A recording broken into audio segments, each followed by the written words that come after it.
What is up, everyone? What is up? Happy hump day! What's everyone up to? It's just been another day trying to get ready for DEF CON and everything. We've got my Qubes laptop over here. I've got to reinstall everything on. This may potentially be the last time I take this laptop to DEF CON. Which is kind of sad when you think about it, because this was the first laptop I took to DEF CON. And it's kind of been with me, you know, ever since, you know. This device attended DEF CON 31.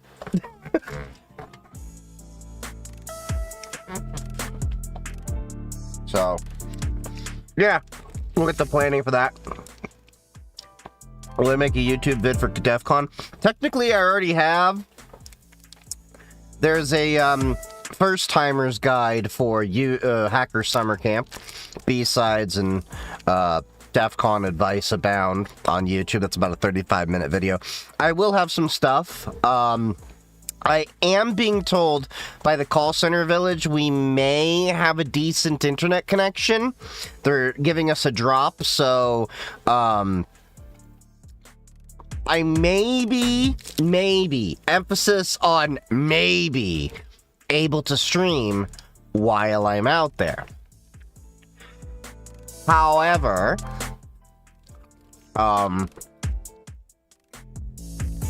it wouldn't be the same setup. It would be, probably just, I'd probably be making it on Twitch primarily. Or YouTube. I haven't decided. One of the two. I already streamed to both. I'm gonna try to at least stream to both of them, but the TikTok stream may actually be from a cell phone. So, unlike the normal TikTok streams where you're getting, you know, the vertical cutout feed of, what, about yay much, you're only gonna get a camera feed this time. I'm not gonna be walking around wearing a camera because it's a privacy violation. If I do any streaming, it will be, after, like, say, when I get the hardware and tinkering and all of that stuff, and I'm just, you know, kind of chilling out and not planning to mess around for a while on anything, and I'm just messing with hardware. Maybe have some friends, all that, but it'll be totally unscheduled, unprompted if I do any lives, but I will be trying to at least make some content, in terms of, like, recording my findings and all that, but don't expect me to have a lot of, like, we're here at DEF CON kind of things. They may be like little one-offs that are like small snippets, because I'm also trying to be mindful of like everyone else around me and not trying to like get anyone else in that doesn't want to be included, and I don't want to go around getting everyone's permission if there's that many, you know, that's a whole thing. But expect that it's going to be pretty much like, hey, there's going to be some pictures and story-driven kind of narration over different things. I don't know, I'll have to play with it.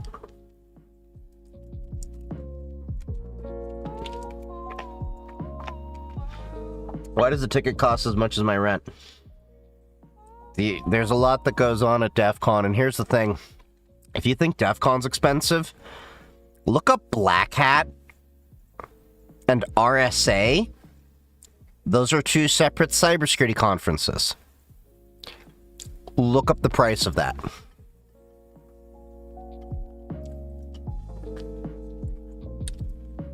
Now, if you can, before you get the price of the ticket, could you please get a camera ready to take a picture of yourself with how much your jaw's gonna drop?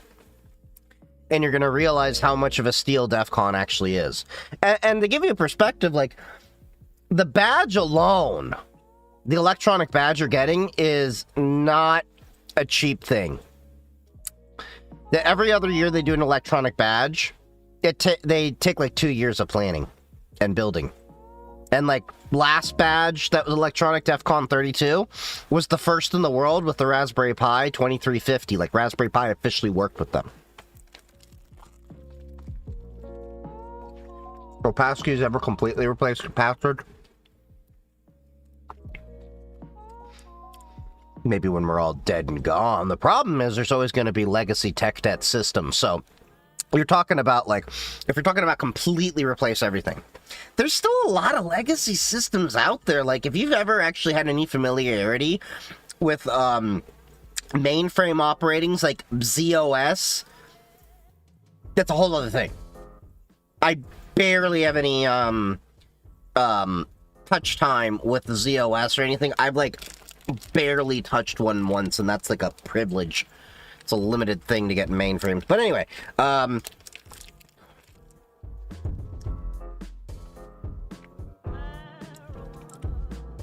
they basically still have passwords, and until I know, like, they can change, there's no passkeys and stuff like that.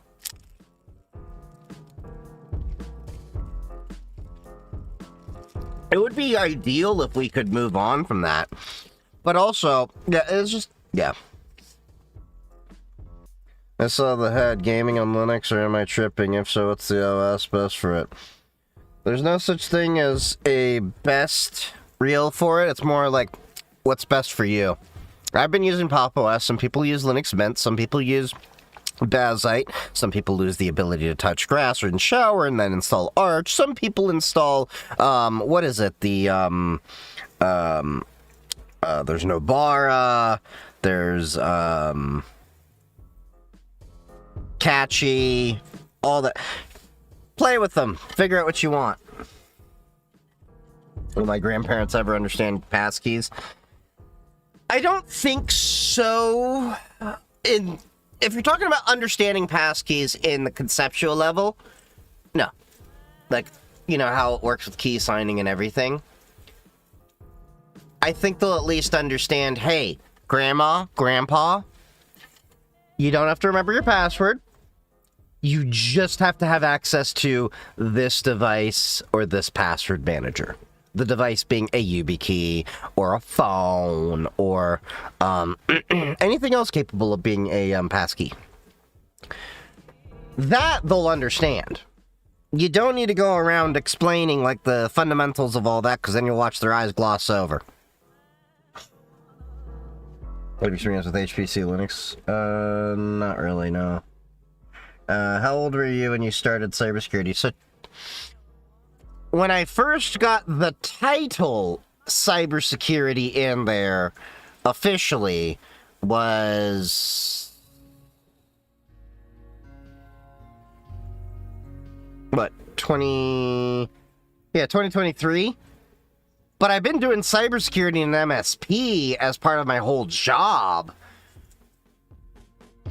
for the better part of, like, close to 15 years. Because cybersecurity includes networking and various other things and how you secure it and architect and all that, but yeah.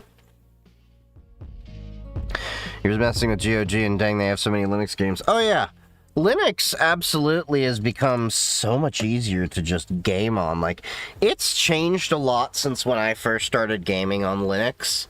Like, I remember it was genuinely a pain, and the only games you could get natively to run on Linux, because you didn't have Proton at the time. You had Wine, but it was, you know, you had to mess with a bunch of DLL and fine versions and Wine tricks and things like, there's a whole thing. It was like, go look it up. Wine was a whole beast before Proton came around and wrangled that herd of cats. Beforehand, you really only had, like, there was Tribes, Tribes 2, they originally had Linux versions, you could buy on disc, like, you could actually box copy games at the time that actually were, like, Linux and Windows versions. You could get Doom, Doom 3, and all the other prior Dooms. All the Dooms have ever worked on Linux, as well as, Quake games. So all the Quake games always worked. The most you may have to do is go to, was it ID Software? And you would have to download the Linux installer. And then you would have to go and grab your install disk. And then you'd have to grab all the WAD files or whatever game config files there. And then the installer would, you know, go from there and then install it. And then you'd have the game natively on Linux. But It was not as easy as it is today, where I literally can tell people, like, yeah, install Linux, okay. Most of the time you can open your app store or just go to Steam and then download Steam and then install it, and usually it's a couple clicks, because a lot of people have package management that even has a GUI manager now, like, you know, when you open an MSI or EXE installer on Windows, or PKG or DMG on Mac, you know, it'll give you an installer option.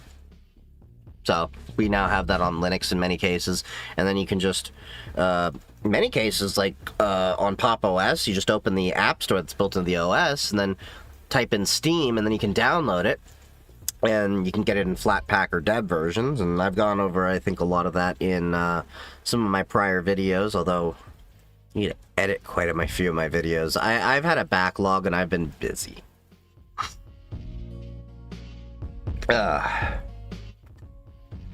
Need advice for a new phone, iPhone or Pixel, and install Graphene OS in light of chat control. If you are in Europe, okay? If you are in Europe. Now, chat control 1.0, as far as I understand, allows for the optional capability of providers to scan your messages. Now, that's 1.0. What they're talking about pushing now is the enhancement of now it's a requirement. With that being said, it being a requirement would mean Apple is then the provider of iMessage. And look, I use an iPhone. I mean, you know, yeah, here, so people don't believe me. Yeah, here's an iPhone. But I also use, you know, Pixel. I use a bunch of different devices. I experiment, I tinker. Apple is intercepting all those messages from one Apple device to another. Therefore, my understanding is, with the chat control 2.0 they're trying to push down, Apple would have to scan your messages. So with that understanding, in this case, I would say you'd have to either disable iMessage and then rely completely on RCS, but that disables a lot of, you know, features and capabilities with the iPhone in the first place. So at that point, if the Google Pixel is an option and it does not impede any of your apps that you use, because some banking apps, not my banking apps, I have zero issues, okay? I use a local credit union, well, a state credit union, and I use, you know, Chase. I don't remember when I last used Chase on Graphene, though, but, I know for my local credit union, the main one I use, I haven't had any issues. But some people are reporting they have issues with Graphene, so what I would do first, before getting Graphene OS, which is my preference, do some research to see if your banks and apps that you know you need to rely on will in fact work on Graphene. If so, get a Pixel direct from Google. Do not get one from a carrier, because the carriers often have a custom firmware, and in my experience, Graphene wants the actual stock Google firmware, so you can do the unlocking and everything properly. I ran into the issue when I used to be with T-Mobile. I bought my Pixel, this was years ago, when I was preparing for DEF CON, and the T-Mobile one, I couldn't get working with Graphene. I had to return it, buy the same exact phone from Google, and then it worked. That's how I learned about it. So if you ever wonder, if you're wondering how you know if you have a custom bootloader, the simple way that I have at least seen, of course there's, you know, ways you can go into the about section, yada yada, whatever. But the simple way I've seen is, when you turn the phone on, does it show any carrier? If it shows any carrier or branding, it won't work, in my experience. Was it cheaper to buy for direct from Google? So with Google, the advantage is you can actually get some sales, but generally it's the same price whether you go at the store or buy it from Google. With their phones, they price it that way so that, you know, they're not stepping on the toes of any of the carriers, because you got to remember they make money on a lot of that stuff too. But Google, in my experience, had better financing plans. At the time, I was, a little stretched and I wanted to not, put too much on a credit card. So I got, a 0% 12-month finance thing. And then basically that let me go through DEF CON, buy all the things I needed, pay off my credit card in 2 months, and I paid the phone off in month 4 completely. That was a few years ago. That was the advantage that I had. And I think there was a discount I had at the time as well. But yeah, either way, there isn't too much of a discount or, better deal. It just works. YubiKey is good to keep away only low-level hackers. Well, YubiKey is just about authentication and stuff like that. So, there's ways you can get around it, but that's just... Unless you can find an exploit. Yeah. Anyway.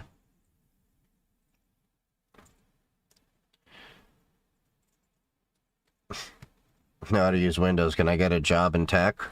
It's not up to me whether you get a job in tech. That's about you putting it out there and seeing if anyone wants to give you the opportunity. How do you feel about Apple's free MDM Apple business? You talking about the, which part of the MDM are you talking about?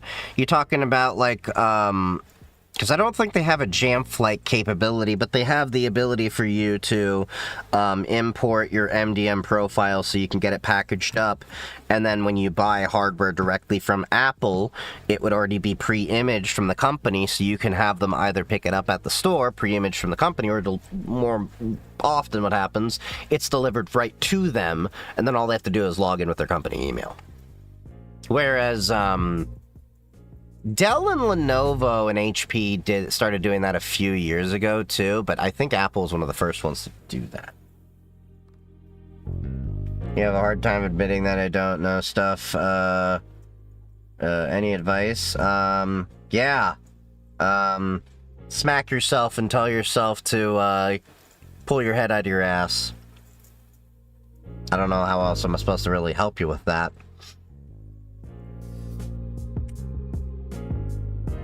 But, the problem is really when it comes to... I guess you're talking about imposter syndrome. Look, we all have imposter syndrome. We all have it. Trust me. Everyone who's more senior, go ask them. They'll tell you. There's times they're like, I do not know shit about this. And here's the thing. I've been in the field 15 years. I've said this many times. The more I know, the more I know that I do not know. And that's the problem.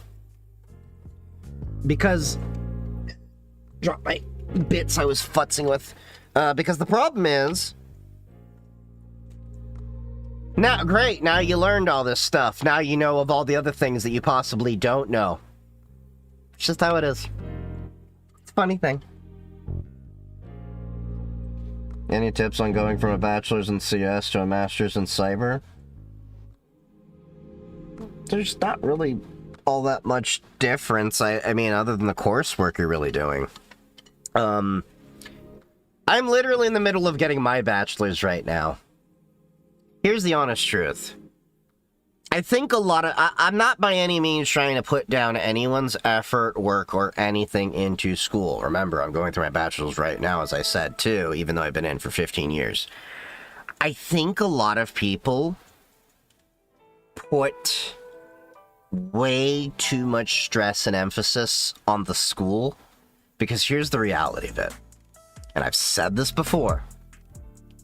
And you can go look on LinkedIn and Indeed and everywhere else to confirm what I'm saying. Go look at any of the jobs you're trying to get. They're not looking, in many cases, for a very specific degree. It'll often be like network system administration, cybersecurity, computer science, or related fields. It's just a checkbox. And again, not trying to put anyone down or anything like that. what you learn in school is going to be way different. Just focus on getting through school, because I know it seems like it's everything right now. It's not as much of a big deal as you think it is. And you'll understand what I mean when you're actually working in the field, because you're going to realize the field is where everything really comes in, and a lot of what you learned was theory. And I'm going to tell you the honest truth, a lot of what you may learn in school actually may not be applicable or right or even up to date with what's going on in the field. This is why I tell you all to tinker, home lab, apprentice, work in an IT job if you can while you're in school, at least part-time, do whatever you can. Get as much experience, exposure. And a lot of that doesn't even have to be professional experience in the way of you're getting a paycheck for it. It could be you're labbing it and you're documenting it. Try Acme, Hack the Box. I mean, they can work. The thing is, a lot of times you're trying to get through HR, and it's a lot easier to... Because I run into this problem with quite a few people that do lots of Hack the Box and try Hack Me's. They're like, yeah, we did all this and all that. And I'm like, nobody cares about these. What skills did you learn? What tools do you know? What's your competency in those things? It's like, great, you're doing Hack the Box and all that. That can go as one single line in your many different certifications and all that little alphabet soup that you're going to acquire over time. I'm not by any means trying to put it down. I'm just being honest. What do you think about 42 curriculum? What's 42 I'm not familiar with that one. You should learn what you need to know for the jobs, though, right? Yeah. I'm going through WGU, okay? I have actually given them some extremely critical feedback about the last class that I just passed. Because they had us using a GitLab environment, and they were having us use it in all the wrong ways. That's why it took me so long to pass my introduction to Python IT automation class. Yeah, as if I don't have a bunch of GitHub repos already of that. They just had me doing it in weird ways that you would not use it in the professional world. And I called them out on several different things, because they were basically using GitLab like file storage. You don't use Git like file storage.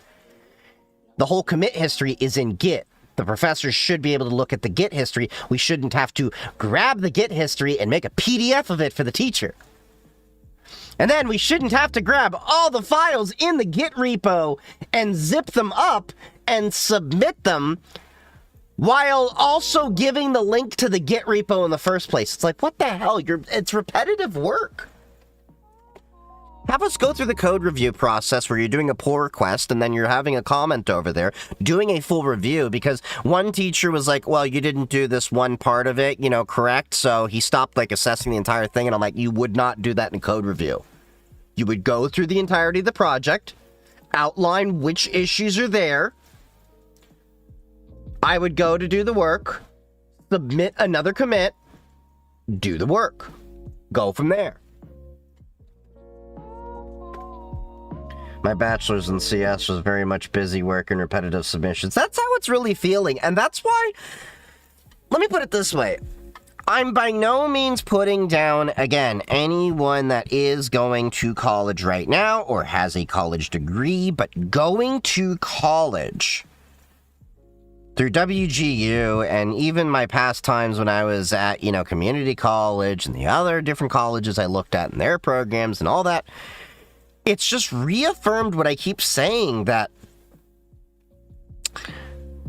I don't really think college, in the whole context of the career of IT and or cybersecurity, whether it be software development, all that, is really all that important. And some people are going to get pissed off at me, especially I believe the computer science people. But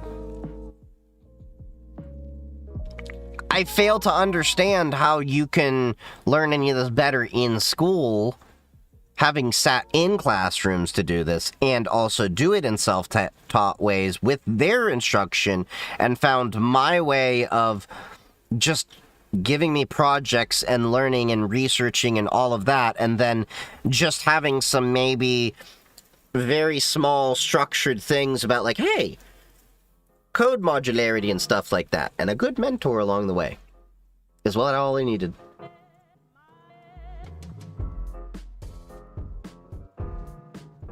HR and hiring managers should say otherwise, unfortunately. Well, I can't figure out if I am the exception to the rule or not, but I'm a senior cybersecurity engineer who doesn't have a 4-year degree, and before I even got hired for my job, my only certification at the time was the CISSP.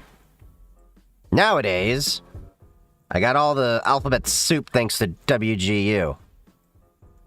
I'm at the point right now where it's like, hey, look, I'm 74% done with the school after starting since January. I may as well just finish the thing.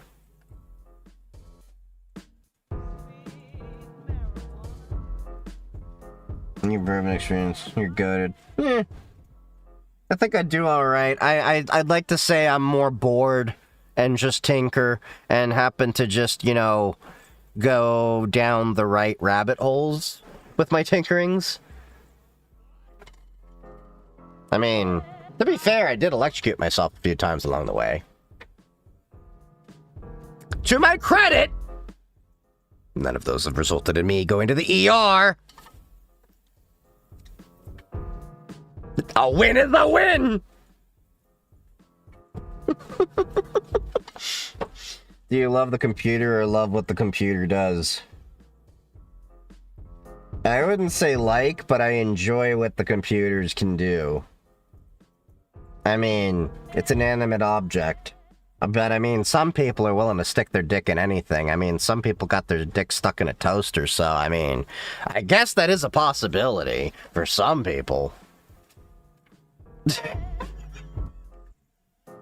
Do you love or hate technology? It's a love or hate relationship. Or love and hate relationship, I guess is the phrase. Sometimes I do need to completely disconnect entirely from technology and just go... I have a few spots where I go hiking and there is, like, no cell signal. And the only way to get a hold of me is through ham radio. Ham radio and GMRS and Meshtastic. I think the greatest advantage to IT and networking is exposure to most hardware. If you're in the right fields, yeah.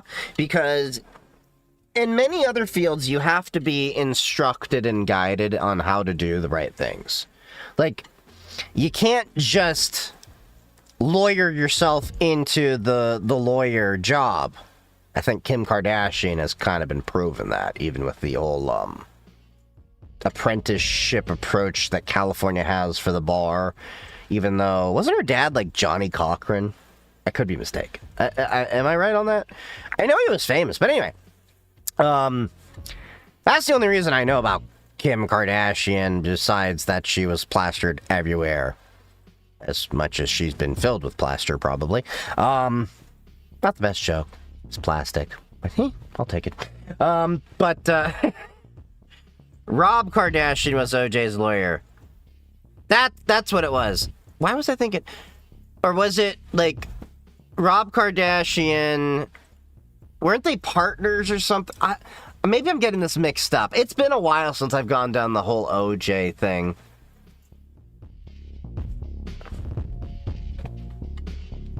Her dad was his lawyer. Okay.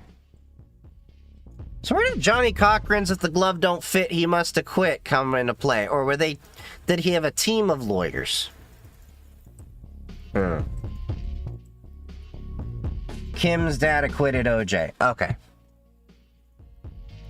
Didn't they say close? I don't know about that. I just know the whole, like, I knew she was like from a famous foreign and oh, and everyone could eat, getting money in the ditch, don't even get it when I wake up to getting bread, pick that loses for the streets, ADHD. Northbound 33 just gifted subs to 5 penguins. Hey, thank you for that sub over there. And you got a receipt right here, buddy. We come with receipts around here. If you got a sub from Northbound, say thank you. You're on that list right there. We love you. Happy hacking, bud. But can I do cloud security even though I'm just studying? I'm studying just IT in college. You can get to that point. There's nothing stopping you going from IT to cyber. I did it. Yeah, there's nothing stopping you from doing a pivot. There is a little bit of work involved when trying to pivot, but like one of my coworkers that I'm tag teaming on the CI/CD, DevOps, DevSecOps, well, more DevSecOps than DevOps side of it, really, to be honest. There's a whole other side doing DevOps, but we're working on that side of it. I really like working with him because we're yin and yang, and he is a programmer turned cybersecurity, and I'm cybersecurity that happens to know some programming. So we complement each other very well because we can at least know enough of each other's language to understand things, but they're still relatively new to cybersecurity, so I have to like guide them and educate them on certain aspects of things as we're going deeper into this. Like right now we're going in through a whole, like, we're writing policies and everything. So he wanted to write the policy and I said, go ahead. I told him, because I don't like doing GRC work, I just said, this is basically what you're looking for. We'll peer review it, just get the template out. We're gonna go back and forth, probably gonna take us a week or two. But, yeah, so there's nothing wrong with pivoting. And you're going to learn more from the people that you're around anyway than you are going to actually learn from the books and stuff.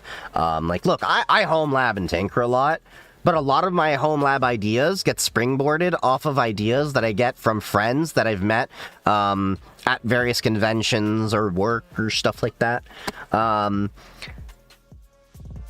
And, like, if you're fortunate enough, you get to be in workplaces that, not trying to blow smoke up my own ass, but you get people like me, because, like, for example, I'm trying to bring more cybersecurity education to where I work and, educate more of the people around me that I have, like, you guys see it. I have a bunch of different random cybersecurity things, and part of what I'm going to DEF CON for is to take some workshops and classes on things that are going to go specifically towards the things I'm doing, and now I'm starting to lean more into red teaming, so I'm actually taking some workshops at DEF CON and B-Sides to work on the red teaming side of it, but I'm not looking at it from the aspect of, like, where a lot of people look at it, especially that I see, like, they're new to cyber.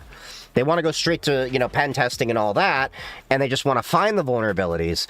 I'm looking at it from a different angle of, I want to find gaps, but also I want to confirm the controls that I am putting in place are effective. Which I think is a little bit more valuable overall, and I think a lot of people need to really start looking at that mindset. And that's essentially what I'm doing in looking at it, is called purple teaming. It's a mix of red and blue. I enjoy doing blue more than I do red, but I'm getting to the point right now where in order to improve my blue teaming skills, I have to start incorporating red teaming aspects. And I've been doing that slowly through various different things over the years, whether it be Nmap and, other tools out there, or, just little There's been like Metasploit and a few other things just to try to poke at things, but now I'm trying to actually scale that up a little bit more and work in addition with building up my AI home lab once I pay off a few things. That hole in the roof last year really set me back. And the windows. But anyway, once I get through that, I'm going to have my AI home lab, and I want to have that localized to the house, so that when I use my Zero Trust network access, I can use that anywhere I want for any kind of tinkerings or engagements I'm doing. And that can be an AI system I control, and my guardrails and controls and everything are my own on my own hardware using open source models. My goal is to eventually have a cluster or something that can get me to do at least, I'd like to say 600B models, but if I can do 800B, that'd be even better. It's a bit of a lofty goal. I'd like to have a few clusters to do different things. So far, I have the small little server that can do like 16B. So I'm a little ways off from that goal. What do you think about TryHackMe? Isn't TryHackMe the one that got in the controversy because they're using user data to train AI pen testing tool, which ironically replaces their stuff? What roles that don't require math? I mean, you're not really doing math per se in a lot of these jobs in cybersecurity. You're still doing math, but you're not doing math. You know, like you're not doing complex algebraic functions and stuff like that all the time. There's a few things I do, but I do weird things.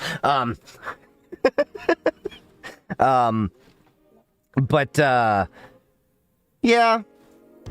I mean, when it comes to math, it's more like you're going to be in like accounting or certain kind of engineering positions, like mechanical, aviation, things like that. But yeah.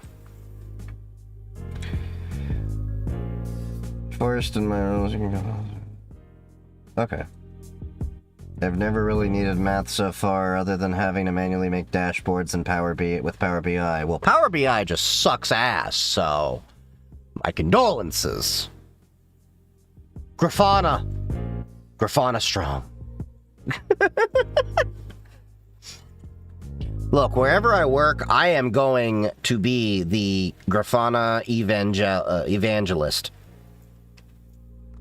Thoughts on Flock cameras? Privacy concern or helpful? Fuck Flock.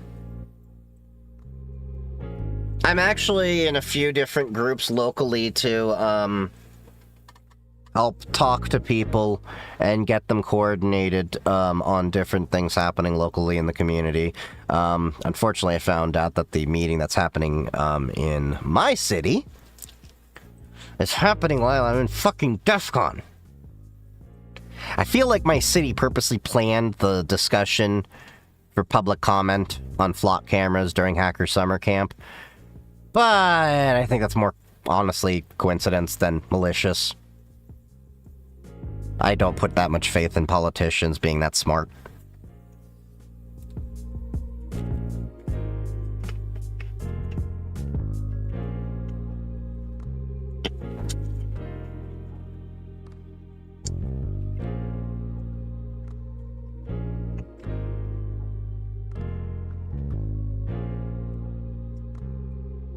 Are pen testers still worth it in IT's job market? Yeah. The thing, though, is pen testers... I hate to put this out there for a lot of people. It's... Overhyped is not the right word. Oh, it's oversaturated because there's a lot of people that want to go straight into pen testing. Here's the problem. Pen testing, in my experience, is one of the hardest parts of cybersecurity to break into. You usually have to have prior experience. And a lot of people go in and they're like, yeah, I want to learn to be a pen tester and all this. And then they struggle to find jobs. Because a lot of jobs want you to have prior IT and or cybersecurity experience. Because they want you to have understanding of how business environments are. Because I hate to break it to a lot of people, try hack me, hack the box, you know, things like that. They're fine and dandy to learn concepts, but there's a huge difference between being in a clean environment in a virtual lab and being in a work environment. There's just a world of difference. There's a lot of things. There's politics. There's, you know, egos. There's all these different things that come into play. Took me 5 years in cyber to get something in pen testing. Yep. That's exactly what I'm trying to say. So, I mean, like, a lot of people get really disheartened when I tell them, like, okay, yeah, you got your college degree, you worked hard, great, buddy. Now you're welcome to, you know, the entry level and junior and associate roles for the next 2 or so years for most of people. It's the honest truth.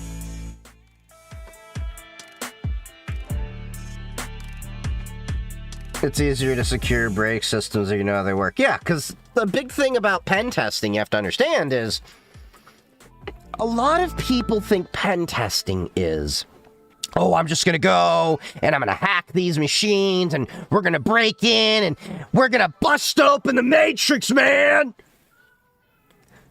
Most of your job as a pen tester is documentation.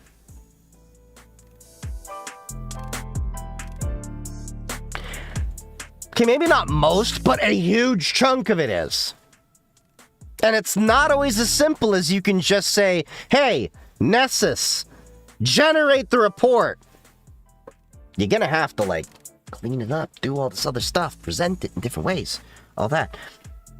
It's not as simple as, like, oh, I'm just gonna pop boxes. It's a whole shebang.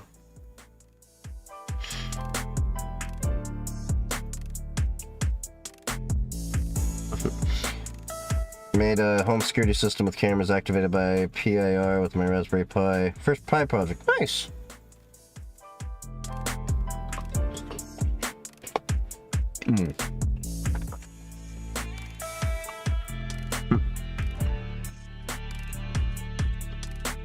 I take a help desk at this point. Oh, yeah. Help desk job at this point. Yeah. It's pretty tough out there. I can totally understand that. My buddy's going through a problem right now where he's trying to get a job to, you know, what's happening with my mouse? He's trying to get a job right now to, you know, supplement his income while, you know, the business is, you know, just kind of in a slow mode right now. Things happen, you know, when you're self-employed. Anyway, and he keeps getting the problem of being told, hey, you're overqualified. He's like, dude, I just need a job to pay the bills. Okay, what the hell? Oh, hey, I think I know what it is. My keyboard is so sensitive now, a light cardboard box on the escape key messes up my keyboard click, my mouse clicks. Vortex opener. I am from South Africa. There is a proposal to build 2 large-scale data centers in my city. I've mostly been hearing people screaming for it to die, but it feels like they're putting U.S. politics ahead of wanting our country to develop infrastructure. Are there any aspects of this issue I should look into? Yes. So, I'm not anti-data center. I'm anti, crazy, do whatever you want data center. Like, kind of this Wild West that's been going on. You want to look into what are their plans for energy generation? Are they going to be doing closed-loop water cooling? Or are they going to be having to siphon water sources? How is that going to be paid for? Did the city have any investments, tax incentives, things like this? How much is it costing you, the taxpayer? Or is the data center paying for all those things? Not only that, if they are generating electricity, how are they generating that electricity? Or are they going to be importing a bunch of generators to supplement that? Are they planning to have solar farms, things like that? It's basically, you have to think about the critical infrastructure around that. That's basically what you need to think around it. if we can tackle those sides of it and be also more environmentally friendly, and I don't just mean that in the green aspects, but I mean that in the noise aspects. Because a lot of data centers, they make a lot of noise from those fans exhausting and everything. So that's another thing. What's the zoning going to be like?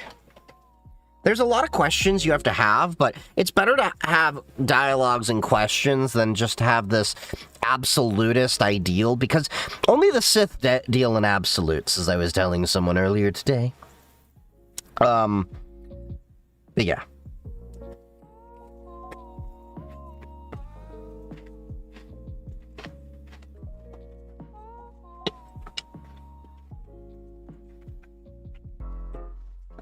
Migrate to Linux dual booted while I'm Microsoft free now.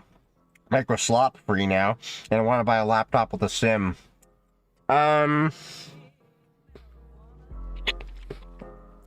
If you are looking for a laptop that is a SIM card, I have one. Hold on.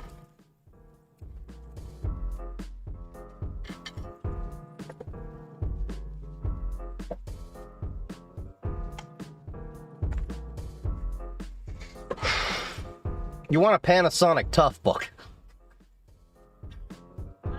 Okay, all honesty, these are really great laptops. Like, there's a reason why these are heavily coveted. Now, this one I bought for 220 bucks. It's got a Core i5 8th generation, 20 gigabytes of RAM, and hot swappable batteries. I did have to buy the GPS modem, but that was only like, I think 50, 60 bucks. Hot swappable batteries. When I say hot swappable, I don't mean, oh, they're just replaceable. It can take up to 2 batteries. This one's blank, but I'm going to get a second battery in here. And then you can have like up to 20 hours of battery life in here. And then in the back over here, is it over here? Yeah, over here. So there's a little compartment right here. I don't know if you can see it that well, where the little metal shiny piece where my finger is. Anyway, that's a metal cover for the SIM card in here. Now, this SIM card in here is not active. It's just one that was already in here. I got the cell modem I added in there purely because it had a GPS capability in there, but I cared about that capability more because this is going to be my ham radio laptop. This laptop cost me at Hamvention $220, including the dock. You will probably find these, honestly, around like $500 to $1,000. Brand new? These are not cheap. That's why I bought it used. Brand new, these things can go like several $1,000s. Like, I think there are some variants that will make a MacBook look cheap. Because, like, there are ones that are like, oh, we are volcanic ash dust resistant.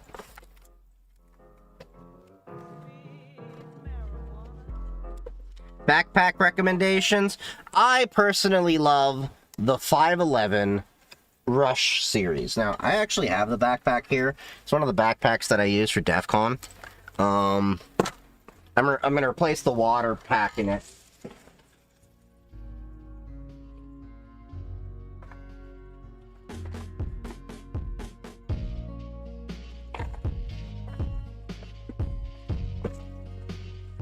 So you got this bad boy. Now, it doesn't come with all this shit. I added all the Molly bags, but it's got Molly. And of course, you can put patches on it. So, I was emptying everything out because I was trying to see what I wanted to do to prepare for DEF CON.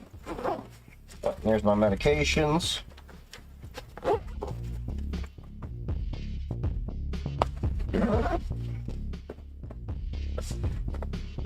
But yeah,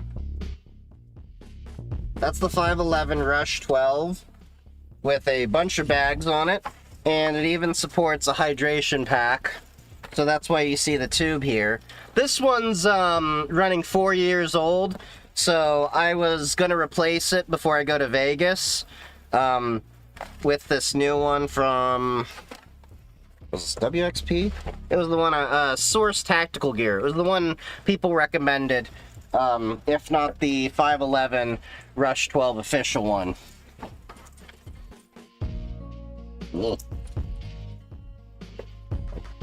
Kick that.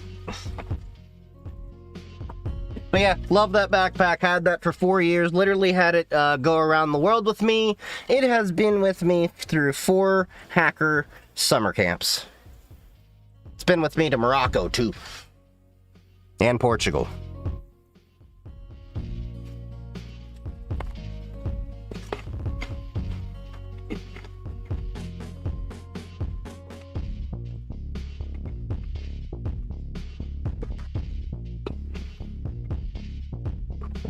Oh, thank you for the follow, Psych Fins. I didn't see that come in. What's your man? Do you do any mentorships? I'm a CS student. I don't really do mentorships per se, but I will tell you this. Go to the links in my bio, go to the Discord, and or the Matrix servers, the general chats bridge between the two. We got a great community over there. I'm usually in there quite often. There's a little over 1,000 people in there, and it's getting more and more active all the time. So it's a great community. We have great resources out there. Lots of people always chatting and sharing things. And I have some plans for improvements. I'm working on some fun little AI bots in there. There is already a couple of fun bots. Like there's the Yo Mama bot. So we have a Yo Mama joke generator that literally is running off a Docker container in my home lab, and then talks to my AI server locally to generate Yo Mama jokes. And it does it like, you can adjust the meanness scale from 1 to 11, nerdiness flavors, categories. There's also Penguin Overlord doing a bunch of news stuff. I have to overhaul a few things, but I've been busy the past couple of months just trying to prepare for Hacker Summer Camp for my own personal stuff and Call Center Village. We see a tough book right now for 7K. Yeah, I wasn't joking. You think Apple... See, the difference is, though, like... If I looked at an Apple MacBook and saw it for $5,000... I think you and me and most other people who are not indoctrinated by the ghost of Steve Jobs, or possessed by the ghost of Steve Jobs, shall we say, would say that's a little bit too expensive for a laptop. If you were to show me a brand new tough book, though, for $5,000, $6,000, $7,000, I'ma probably look at that and be like, it's probably worth it. Because, like, this guy is like... This is an older tough book, okay? This thing is still a tank. I mean, like, I'm not afraid to do this.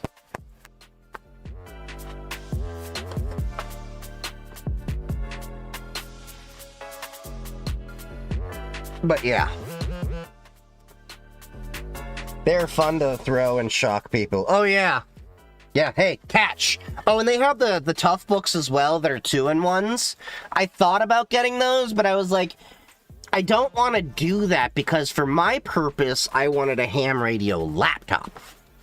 But yeah, they have ones that the computer is in the tablet, like, thing, and it's this big, bulky thing, and it just connects to a dock kind of thing. That's like a bulky keyboard. But yeah, if you're looking for a laptop with a SIM card, Tough Books.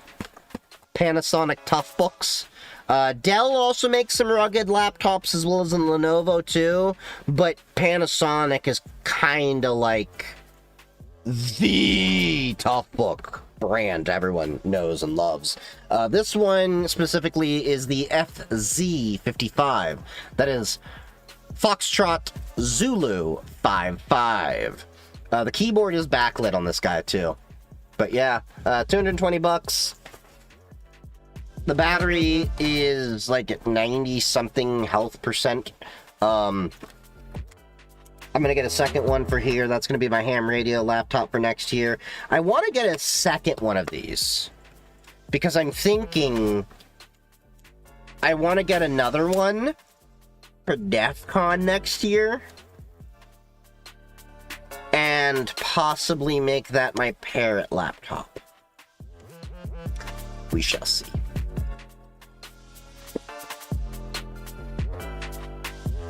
Can you lie in your resume if you want to apply for your first job? Can you? Yes. Should you? No. Because here's the thing. It's alright to embellish a little bit to sound a little bit better. But if you're downright lying on things that people can confirm, it will come back to bite you in the worst ways possible.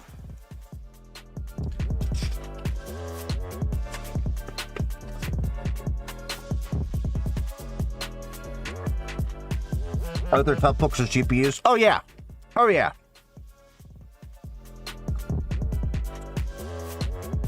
They are expensive though. Like, those are the ones that are gonna go for like easily, I'd say $5,000, $6,000, $7,000, $8,000 plus. Okay. Just landed your first cybersecurity cyber analyst job. Hey, Mazel Tov.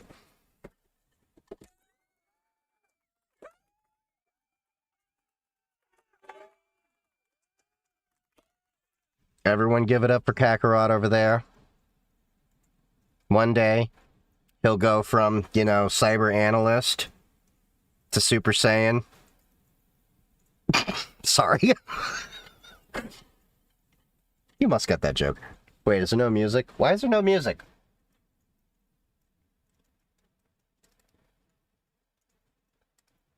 Hold on.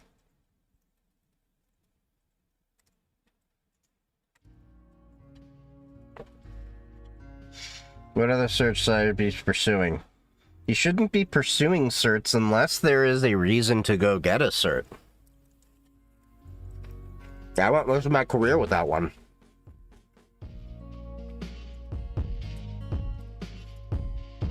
Because here's the thing. If you're going to get certs just because somebody says that you need to go get certs, not because there's a particular job position that you're seeing a common trend of, they're wanting like, oh, you're a project manager, we're going to need a PMP, you know, or whatever. You're going to actually hurt yourself because when you go to apply for jobs, people are going to see this alphabet soup. And at a certain point, people start questioning, do you actually know it? Or are you just vomiting knowledge?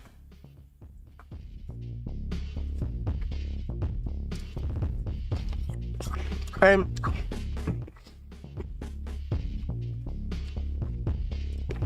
here's the funny thing. Now, this is just my observation. So this is anecdotal evidence. I fully admit that. You can do whatever you want with this information. But it has at least been my observation in the past few years, you know, being in cybersecurity and stuff like that, that a lot of the people that tend to go like, say, oh, should I pursue this cert or that cert or that cert, are still rather on the newer side of the field. Because once you're in the field and you surround yourself with peers that are actually working in this field, you'll find there's kind of a common sentiment of just do the work, do what needs to get done, and you may not need to go like that crazy about it.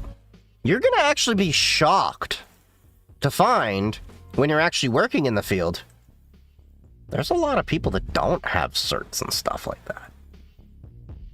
Like I said, I made it through my career, the majority of it. I'm at 15 years now, and I've only had the CISSP for 3 years. It's been 3 years? Yeah. And the CISSP was also my first certification.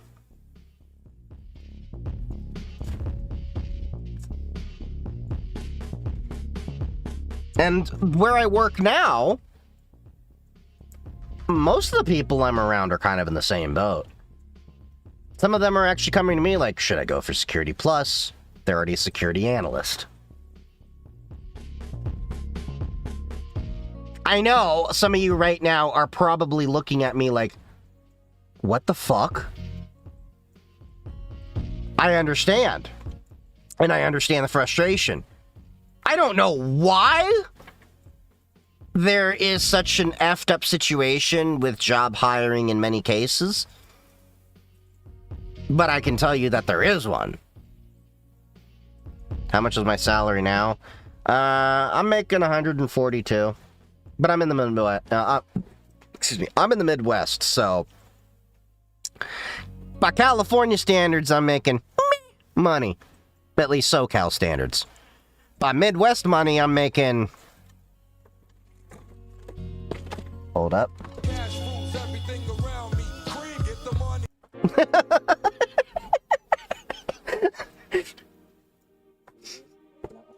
Get the money. Dollar bill, yo. Had to finish the bit. Most of the time you get the certs for yourself. Pretty much. Just like how I'm going for the bachelor's degree right now, just to check the box, just for myself. Now that I'm 3/4 done, it's like, what the hell, why not? I got 9 classes left to go. And I've got... what? In this semester? My second semester? July... It's about 5 months left.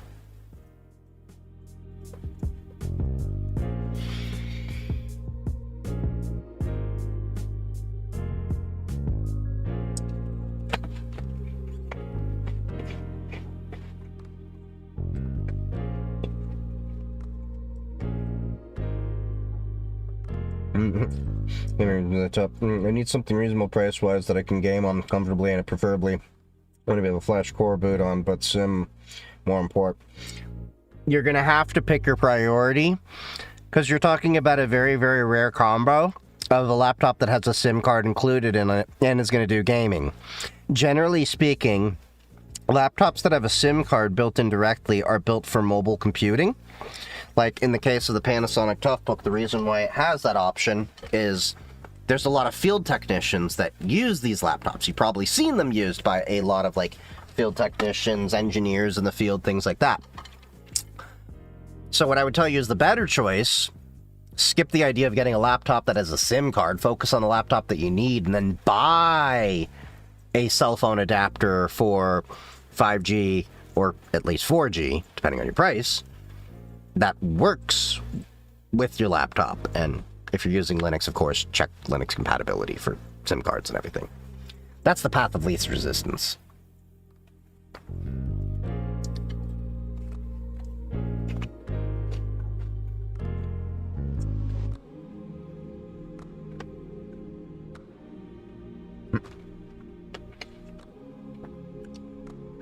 Any tips for good office tech jobs for first job?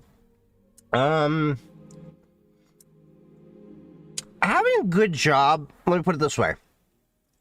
I mean, yeah, you can have the usuals where you're looking for any kind of position at the associate or junior level, is what they call them, or help desk. But generally, a good job is more dependent upon the company and the culture that you work in and for, rather than, like a particular position. Because, like, I've loved my job. And I genuinely like what I do, but I freaking hated my last job, as y'all know.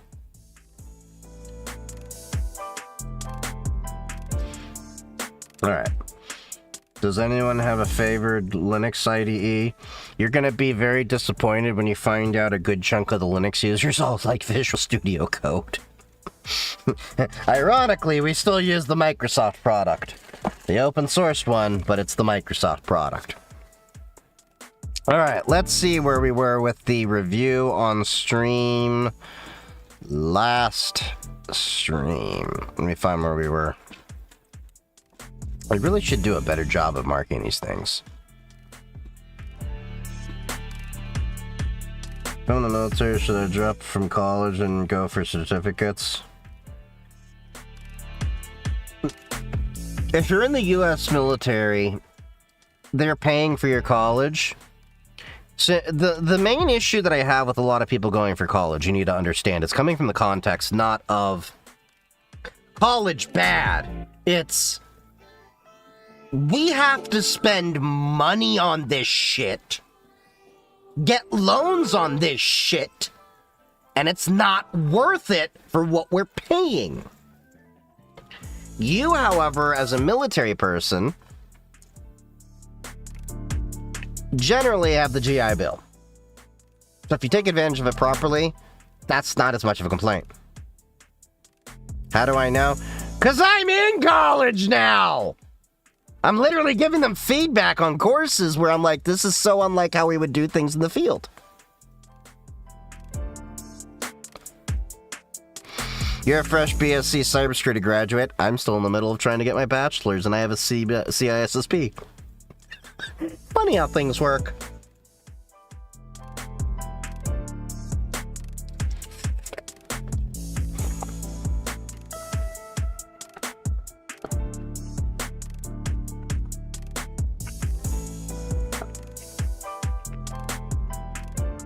That's a NixOS. Nix is a really interesting idea. I'm a creature of habit, so I've kind of just stuck to more to the Debian type of ways. I know some people that swear by it. I love the idea of an immutable operating system. It really does sound like a really cool idea. I mean, I do play with that concept quite a bit with Qubes OS, but I don't know if I want to spend the effort to just kind of, you know, mess with that as much, because I just feel like it's a lower priority on my list with everything else going on.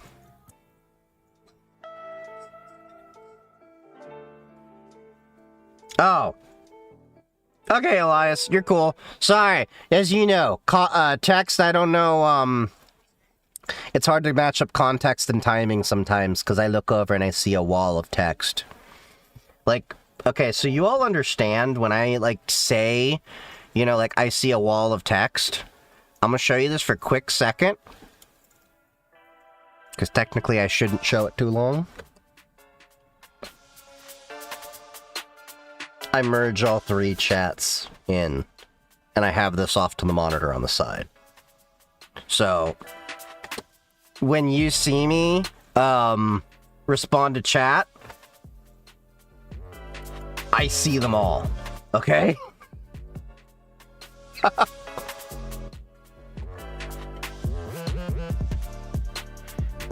You're at my LinkedIn, I want your opinion. Okay, let me put it this way.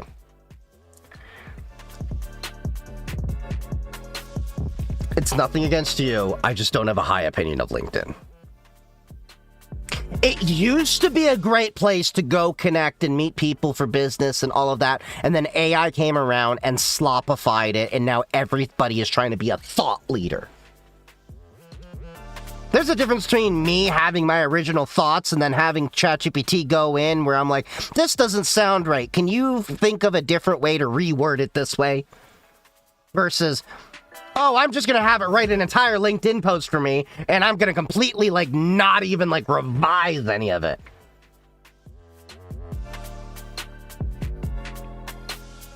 I have my videos going to LinkedIn, by the way. They don't do that well.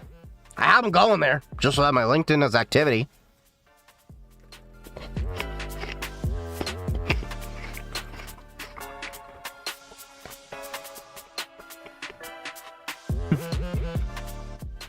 I have attention to details right there.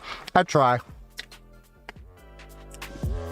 Look, I may have an ADHD mess of a house. Not to the level of Asmongold. That's filth. I have a mess, not filth. Okay? Let's be clear. No roaches here. Y'all saw, the one time I had roaches, or I found what I thought was a roach, turned out it wasn't a roach, it was like, turned out to be like an earwig. But I went chemical warfare and started putting diatomaceous earth down and everything.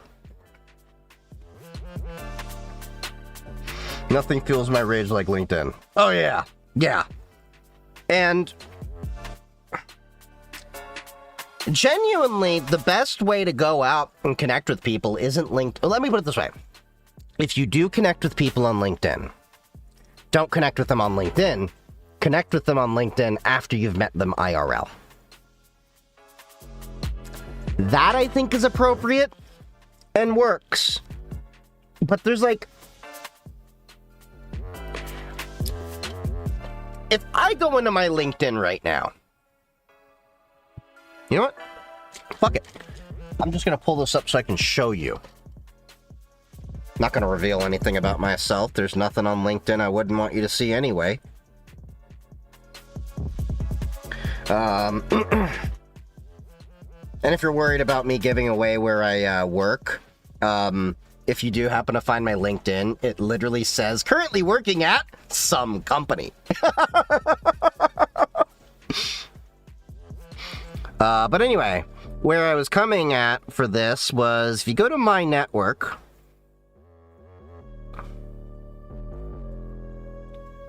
I'm gonna try to, like, protect their privacy and everything here a little bit, but, I have 71 invitations here of people trying to connect with me. No offense to any of these people. I'm sure you are lovely people. I don't know any of you. So why am I gonna connect? I have no reason to connect with you as just a regular person, just to put it out there. Hiring manager, somebody in executive management, something like that. Okay, that's different. LinkedIn might work for them.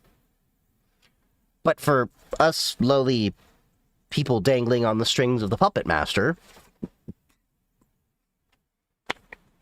I just use LinkedIn as kind of like an OSINT tool to, like, search for jobs and opportunities at best. iPhone, interesting. Bro, I have so many phones if you don't realize. The iPhone is just one of the phones I use.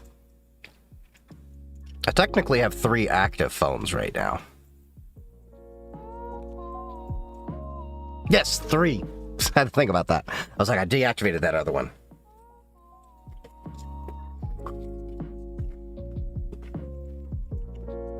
Back in my college days, I had way more phones.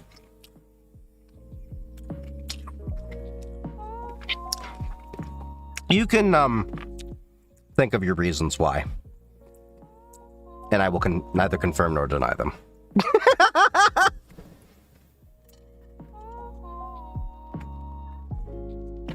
Why Cloud's salary is higher? Well, because clouds are higher in the sky.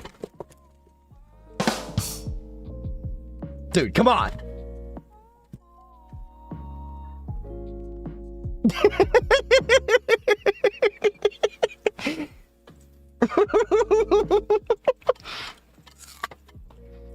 Okay, look. Straight up. Why is Cloud's salary higher? Well, it really has to do with the fact that Cloud does have a different set of skills than on-prem. Traditional networking, IT, all that stuff, it's so mainstream now that the knowledge is just kind of out there. Not saying, it's easy or anything. Not by any means. But that market's already really, there. Now take a lot of that knowledge that you have to have in traditional networking. Now add in all new concepts with cloud computing. Because now you've got to worry about Kubernetes, Dockers. You've got to worry about load balancing, just like you do with the, the hardware over there, but now you have to do this in the cloud. Then you have infrastructure as code, then you have to tie that into the DevOps, CI/CD, whole workflow of things, the security of things, because it's the cloud, it's always on. How are you going to secure that? Where if it's on premise, there's all these different aspects to cloud that are completely different than traditional networking. A lot of it translates over. Like, for example, if you know Suricata from pfSense, which is one of the reasons why I went into Suricata, you can understand the rules inside of AWS's firewall or whatever. I think it's the firewall. Because when I was at my last job, we were starting to get into that, and they were using Suricata. And I actually used some of the rules that I've developed to instruct them over on the AWS.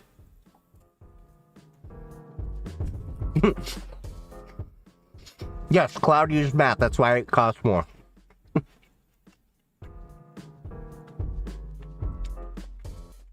Am I fasting? Probably not. I generally don't do well with fasting, like as in a medical. It just, yeah. Anyway, so I generally try to limit that to just like Yom Kippur.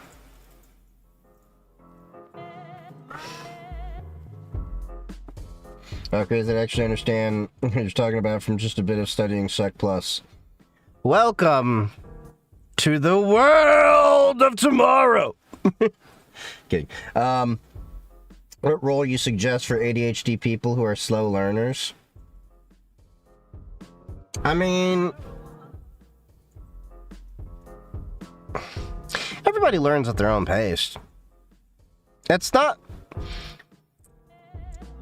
I know plenty of slow learners. Now, are they like short but slow? No. But, it's not a race, it's a marathon.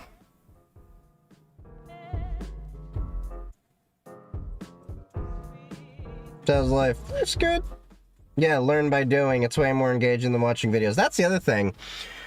I keep telling a lot of people, and they're like, why do you keep telling people to home lab and home lab and home lab? And I'm like, because you can sit there and read a fucking textbook until you're blue in the face and not understand it. But if I sit you in front of a computer, have you do the exact same thing, but you're now working it out, it's going to click a lot better for most people. It's like, let me put it this way. I could sit here and I could teach you through a textbook how to go fishing and how to ride a bicycle. We can all explain the mechanics and how all of these things work together and everything, right? I can explain to you. You put your foot on the pedal, you press down with your foot, and as your foot reaches to the bottom, you will push with your other foot. And this will push the wheel in turn behind you to give you thrust. And then once at a certain point, you may have to switch gears. And you can walk people through that process. But if you haven't done that, it's not going to make any sense to you. Car guys know exactly what I'm talking about. You can read all about a bunch of theories and all this different stuff, but you finally get your hands on and you kind of understand, oh, okay, you turn the engine and the piston goes down in this pattern. Okay, I'm starting to get it now. And that's how a lot of people learn.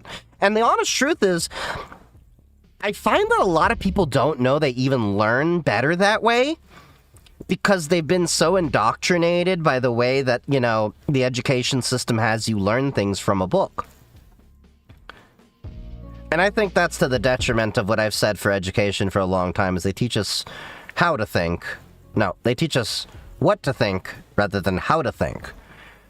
And labbing gets you in the mindset of how to think.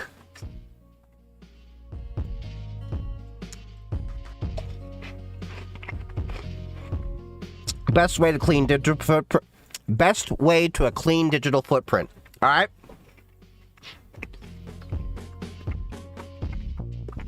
The best way to a clean digital footprint.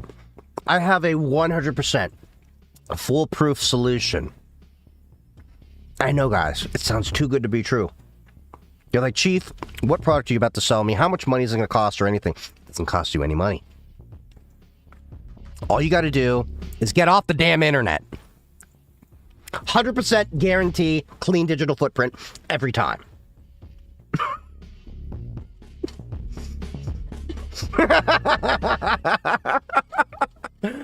Like, what else do you want me to say? We're on the internet.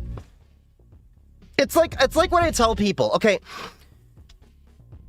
so we have a story in that I was taught in my religion, Judaism. It's actually about lashon hara, talking about evil tongue and gossip and everything like that. But anyway, the thing kind of goes in the same way, where when it comes to data, you have a person, he's sinned so much, he's getting end of life, he's feeling really remorseful, goes to the rabbi, and he's like, Rabbi, what can I do to get rid of all these sins, all that? Rabbi turns it away. He's like, that keeps going back every day.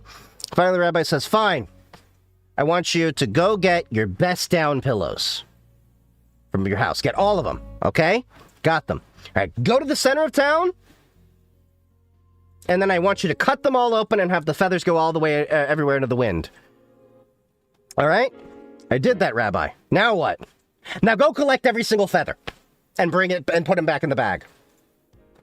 That is what you're basically asking about, to have a clean digital footprint completely on the internet.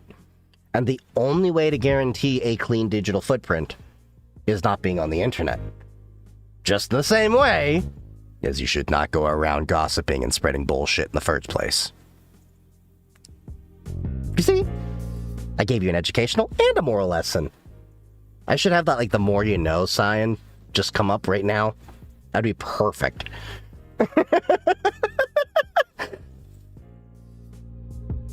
Soup, bro. Well, I mean, I'm partial to a French onion.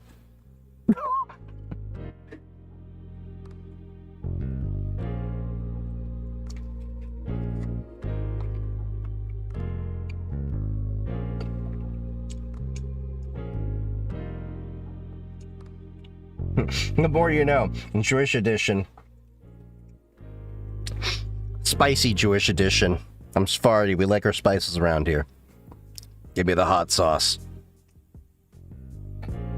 I learned how to fix computers by having a shitty H laptop as a kid that broke constantly. On one hand, I'm saying, like, I'm sorry you went through that, but on the other hand, I'm like, I'm happy you went through that. And that is the definition of a love-hate relationship. All right. Let's see. What else do we have? All right, we have some content to go through. And remember, next week is the last week before Hacker Summer Camp, because the following week I will be in Vegas and we will not be streaming for like a week and a half. But next week, we won't be doing the regular reviewing news and other content stuff. We're going to be doing Hacker Summer Camp documentaries. I have like an 8 terabyte drive. We're going to go through some stuff and maybe some talks and stuff like that. Learn some things and go through some history of hacker lore. I've got a drive going back with documentaries all the way back to the 1980s on cybersecurity and stuff. Is it rude to say you don't look Sephardi? I get that all the time.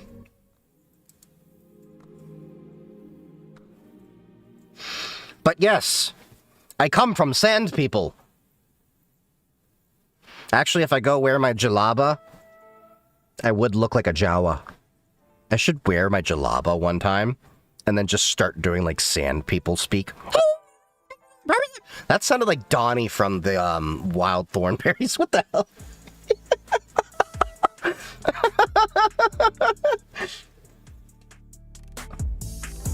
just thought you were Ashkenazi. Nope. I'm Moroccan.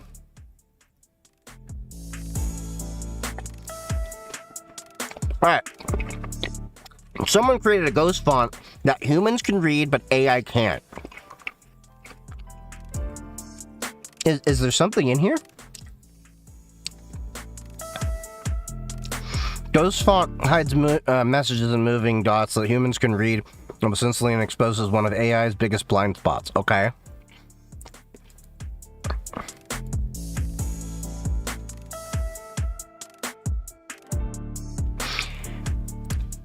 Here's the problem. My eyes do not like that. My eyes do not like that. Oh my god, I'm AI!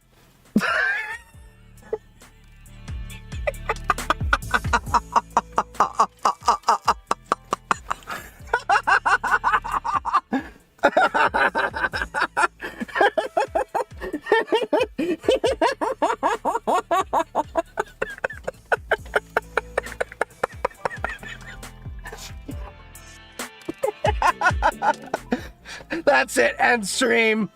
That's it.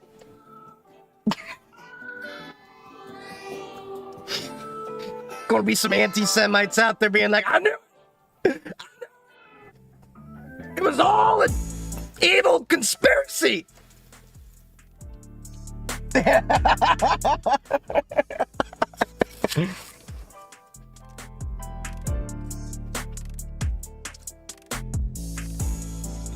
Cannot be this funny, bro.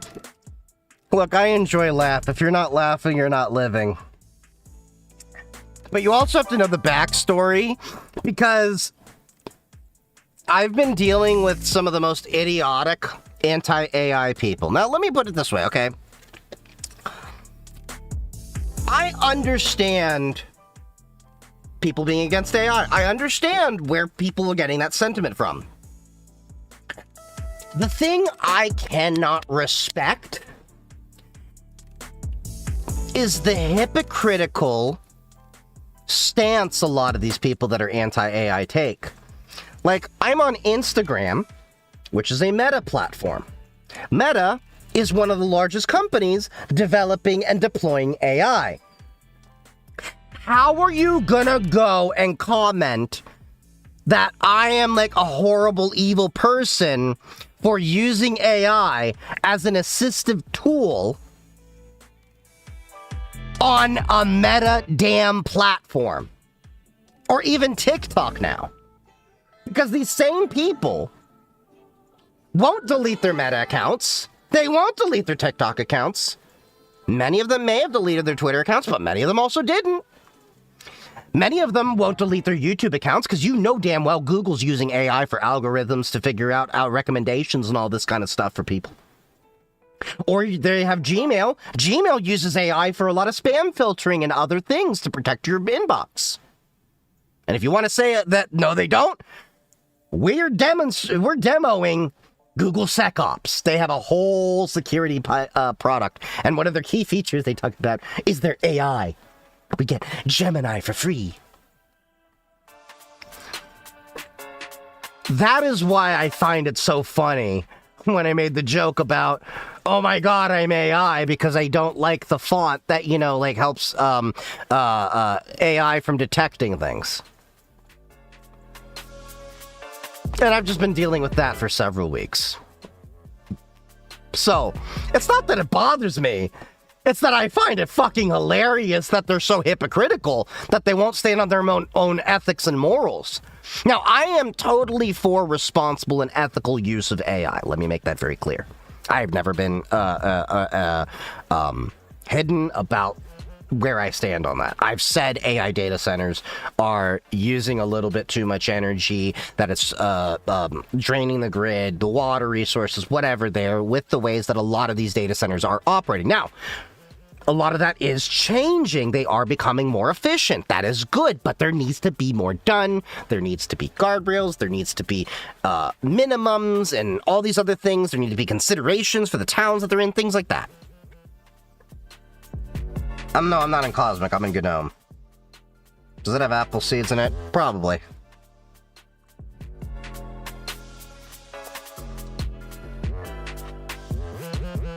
Yeah. Editing softwares use AI now. What is it? Unreal Engine? They've just demonstrated the whole AI being able to create a game with it.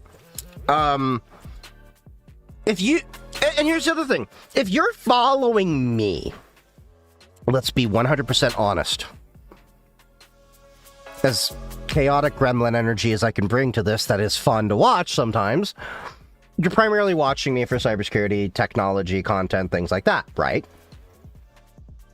How the fuck are you going to work in IT and cybersecurity if you're so anti-AI and every product right now is talking about AI? And a lot of around what's going on right now is around AI governance, AI DLP, AI security. What AI can we allow? How do we deploy this AI locally? How do we get the, you know, like that's the big thing going on, everything right now. The big hot buzzword is agentic SOC.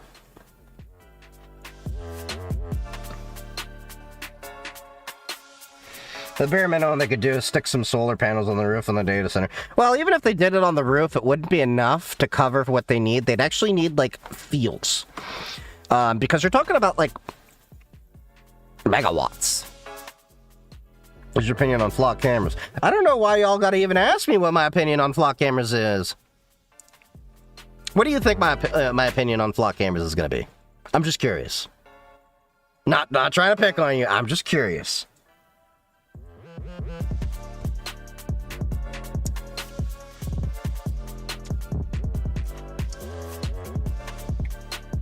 And by the way, the answer, of course, is no, I'm not okay with flock cameras.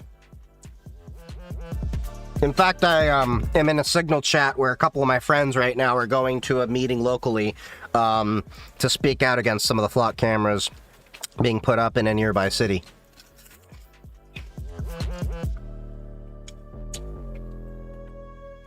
He loved flock cameras and went back to Windows 11 on all his computers. Yep, that totally happened. I also totally converted to Christianity and accepted Christ as my savior. Oh, that's true. That's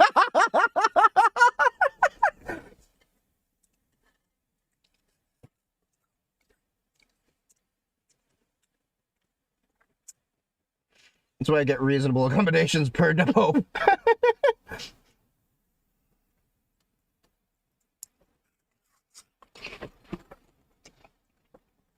I love Windows 11 telemetry. So did Scattered Spider. Emotional, damn it! Signal chat, wouldn't a regular SSH server with chat be better? No. If you're in cybersecurity, you're pretty much in Signal chats with a bunch of your friends. All right, let's see. What's the next thing we can check out over here? Got a bunch of different open source projects over here, but I was like,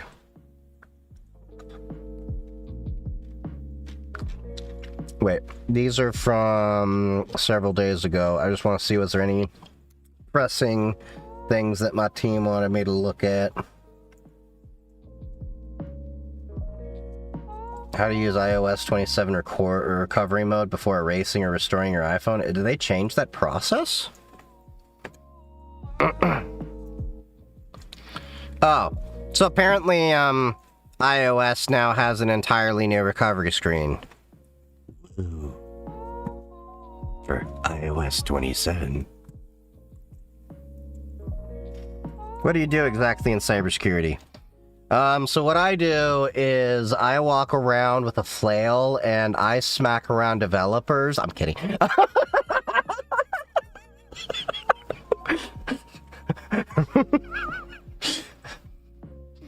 No, I do endpoint and cloud engineering.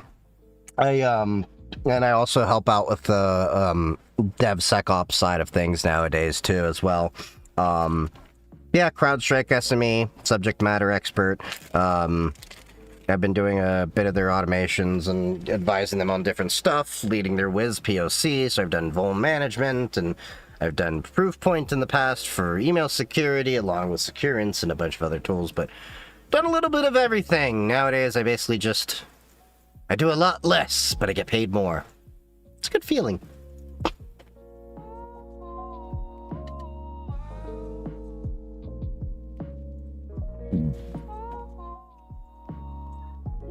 I was surprised hackers used in Windows, aka the Spy OS. Well, that kind of goes to prove the point that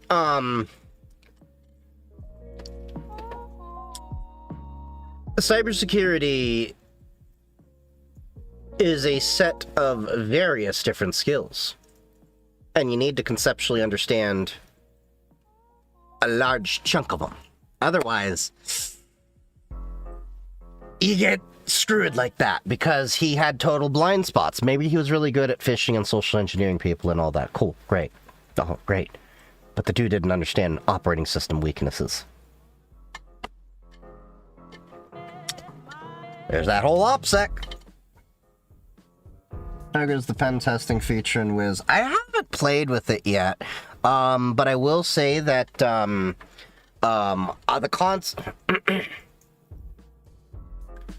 Wait, which feature are you talking about? Like, they do a constant scan of all the assets to see what's, vulnerable in the attack surface management, so you can see, the context of if you were to be attacked. Is that what you're talking about? Oh, they have a new feature? Yeah, I haven't tested it out yet. We're still, we've gone through the Wiz POC, because where I worked at before, we had Wiz. So they were like, yay, Chief, we're bringing in Wiz. We know you had, you liked Wiz. You were talking about us trying to get it for months. Well, leadership above us is deciding to get it, so you're leading it from engineering. It's already been approved, but now it's that whole, like, political, legal thing that I'm not included in of, we're negotiating contracts! So, probably not gonna really touch it much for like 3 or 4 months. Knowing how they work. If you had ran debloat, would you have disabled the trap? Not necessarily. This is the thing a lot of people need to understand when it comes to debloat stuff. Microsoft is a nasty way of sending you Windows updates that eventually reinstall features. Sometimes you have to understand, well, not sometimes, most of the times, the best thing to do is not treat everything like a nail and get the proper tool for the job. Oh yeah, also, before we get back into the stories and everything, I also wanted to share something else. So if you've been on my Instagram and my Discord, you'll kind of already know, but I joined this fucking cult. 5-toed shoes. Let me tell you, they're actually really fucking comfortable.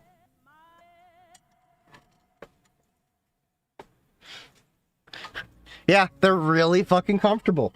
Like, okay, so I started wearing toe socks a few weeks ago to prepare for these. You definitely feel your feet and your whole legs walk, like, when you're walking and everything, a lot more. Like, after 2 or 3 hours wearing these, my feet felt like they had been, like, using muscles I've never used. And you can definitely balance a lot better and everything. It's weird. And the other thing is, I normally wear orthotics. Most comfortable fucking walk I've ever done. Now, admittedly, I still have to, like, train my feet to get up to that point, but yeah. I should get 5-toed shoes, although I only have 9.5 toes. Funny. Although, admittedly, I have... Y'all are gonna get some free feet pics right now, but, you can actually see my toes are spreading out from them. But I got a small-ass pinky toe.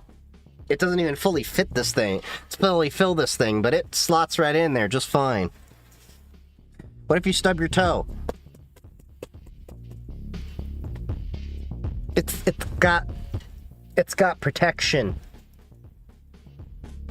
So these are Paluva. These are not Vibrams. These are Paluva. We've got normal toes. That probably helps. Clipped, archived, adding to Homer folder.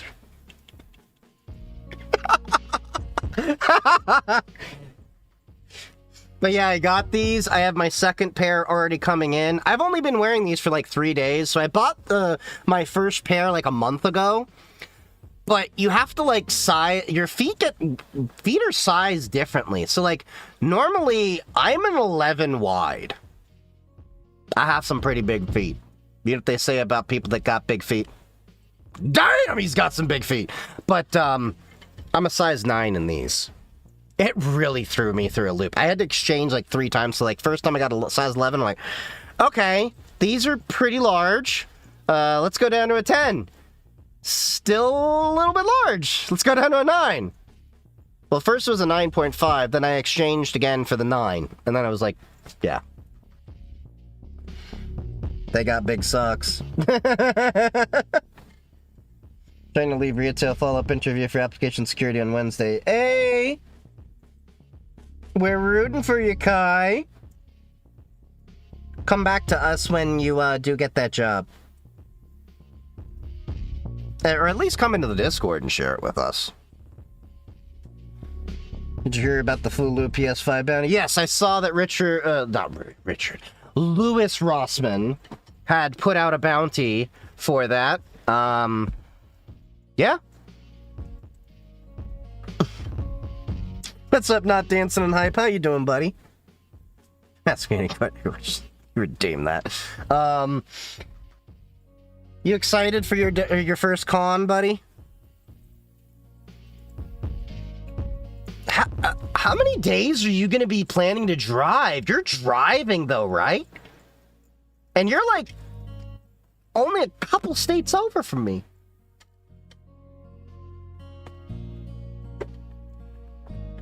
Over 24. Oh, 24 hours? Okay, so you can reasonably split that up over 3 or 4 days. If your partner's coming along with you, I think you said your partner's coming along. They could, if they drive, I mean, you could easily do like a 6 on, 6 off, or 4 on, 4 off. Either way, you'll make it the 5th. Okay. Yeah, looking forward to finally hanging with you, bud. I have to introduce you to a bunch of people. I will definitely be introducing you to my mentor. She's freaking awesome. And then I will also introduce you to Parrot Assassin and a few other people too. That's why I tell y'all, conferences and meeting people IRL is one of the best things, because then you meet people, and some of those people can introduce you to other people, and then before you know it, maybe they open doors. Look, my mentor is the reason why I finally broke into, like, cybersecurity hard, because her name carried a lot of weight as a reference. And you have to go to the USA. That on Chaotic Eclipse latest drops? Which one? Oh, but then we have to go to the USA. For what, DEF CON? You don't have to go to meet me. There's conferences all over the world. I don't know why people are like, well, there's only DEF CON. Okay, like, let me put it this way. And I'm by no means trying to pick on this person. I'm just bringing this as an example. I had a nice person come into the Discord, I think it was yesterday, maybe the day before. They're from Switzerland. They're new to cyber. Cool. They're asking for cybersecurity conferences, and they're like, we don't have any cybersecurity conferences in Switzerland. And I'm like, hold up. I met the DEF CON Swiss group at DEF CON last year. They were the ones I was partying with, and I was invited to hang out in their cabana at the DEF CON pool party. So I looked up their group, gave them the information, but then I saw with their Swiss group, they actually were the ones organizing the cybersecurity conference for Switzerland.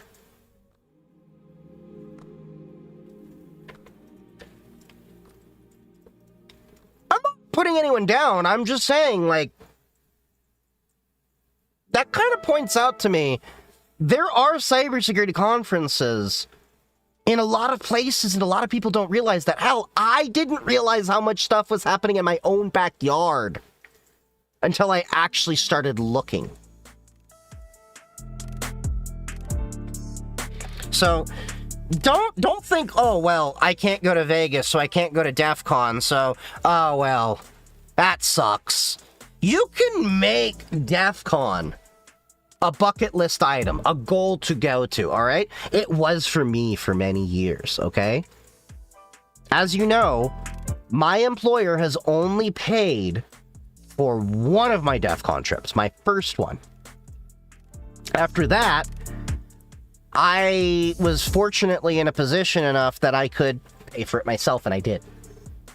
In the past 2 years, I had to use PTO to go do it because my company was toxic and all that. Anyway, I left.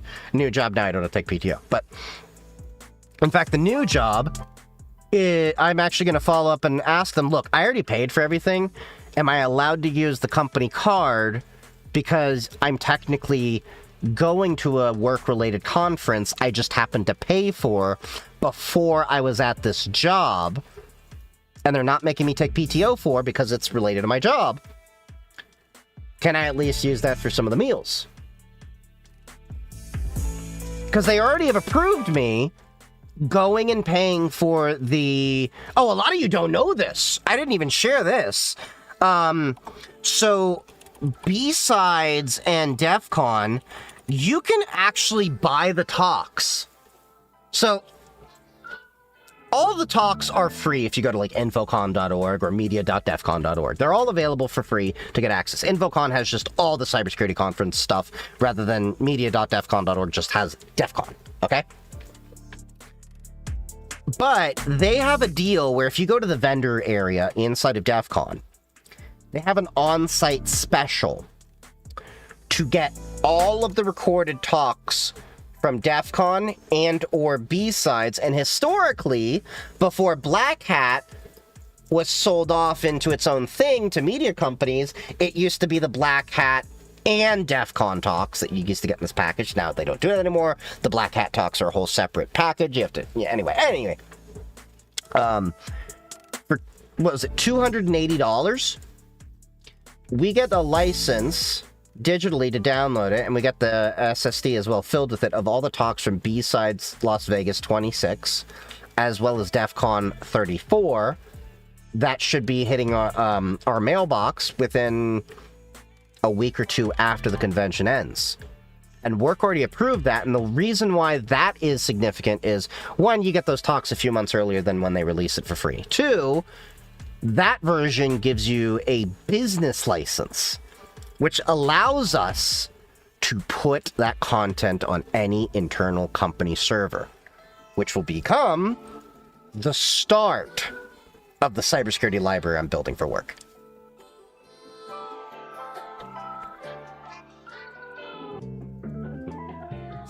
Nah, Black Hat's not better than DEF CON.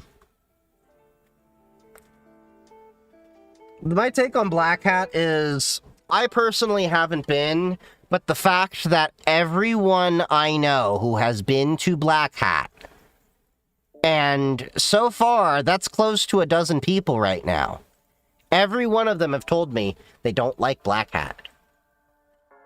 They're like, okay, work paid for us to go, all that, but it's not really a community cybersecurity thing. You are there, you're getting marketed to up the ass. Colonel Dump, over on TikTok, actually even said he made a game out of it to see how many vendor t-shirts he could leave Black Hat with. And I think he said his record was like 48 in a single day. Are there good Black Hat lectures? Yes, but here's the reality. The best lectures tend to be in DEF CON.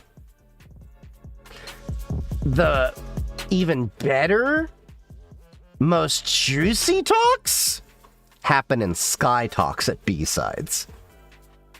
Because you're not even allowed to record anything in those talks. Like, your phone has to be off. Your computer is off. Your smartwatch is off. Pen and paper only, except for the speaker. How about that OpenAI news? The one where they hacked whatever? Oh, wow, never heard of that.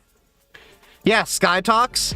Oh, I've had some of the most amazing talks. We got, there was a dude that actually talked about how Windstream got compromised with malware and a whole botnet, the ISP, a few years ago in the Midwest. When it went down for like a couple of days, we never got a root cause analysis for what happened to a bunch of our clients. We just were like, hey, yeah, internet was out. We had to replace a whole bunch of hardware.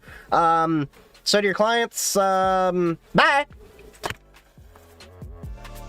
Find out what the answer was 4 years later in a Sky Talk. That it was a whole malware botnet that we don't even have the answer to where the hell this came from. They just buried it. Because the ISP was more worried about being sold and them looking bad.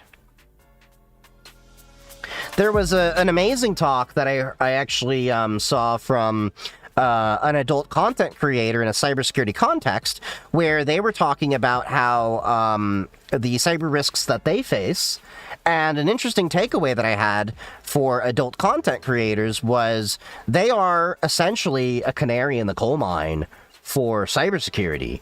they have actually faced a lot of the digital threats that we're now facing in the mainstream now, long before it hit a lot of the population. But they were going on for sometimes years before, and it went under the radar because everyone just kind of looks at like, well, you know, they're sex workers. Who cares? But there was this whole valuable amount of threat intel we could have been gathering, because right now we're dealing with a lot of the same problems they've been dealing with years. Debanking, deplatforming. Look at what's going on with gamers right now and the whole, like, collective shout, the collective Karen kind of thing.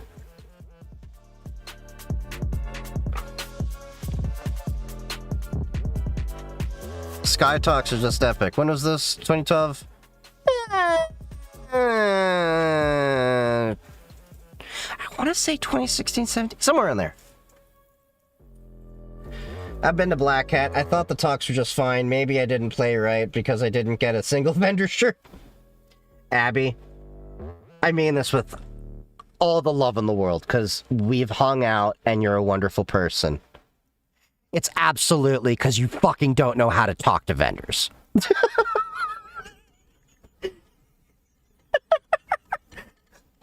I'm sorry, girl. I love you, but it's that spectrum.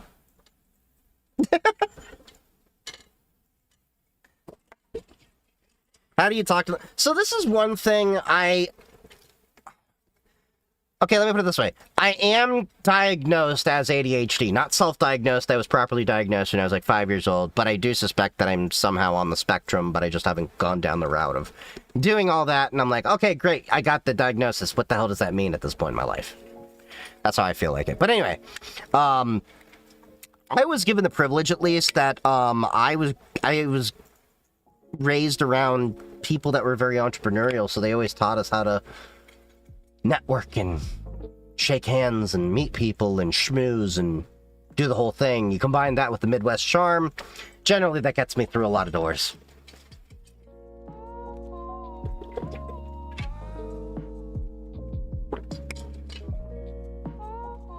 Like, Yitz hates it. Yitz hates the Midwest thing. When he first met me, he's like, why the hell are you schmoozing with the cash register? And I'm like, I have nothing else to do. They're bagging. We're standing. We can talk.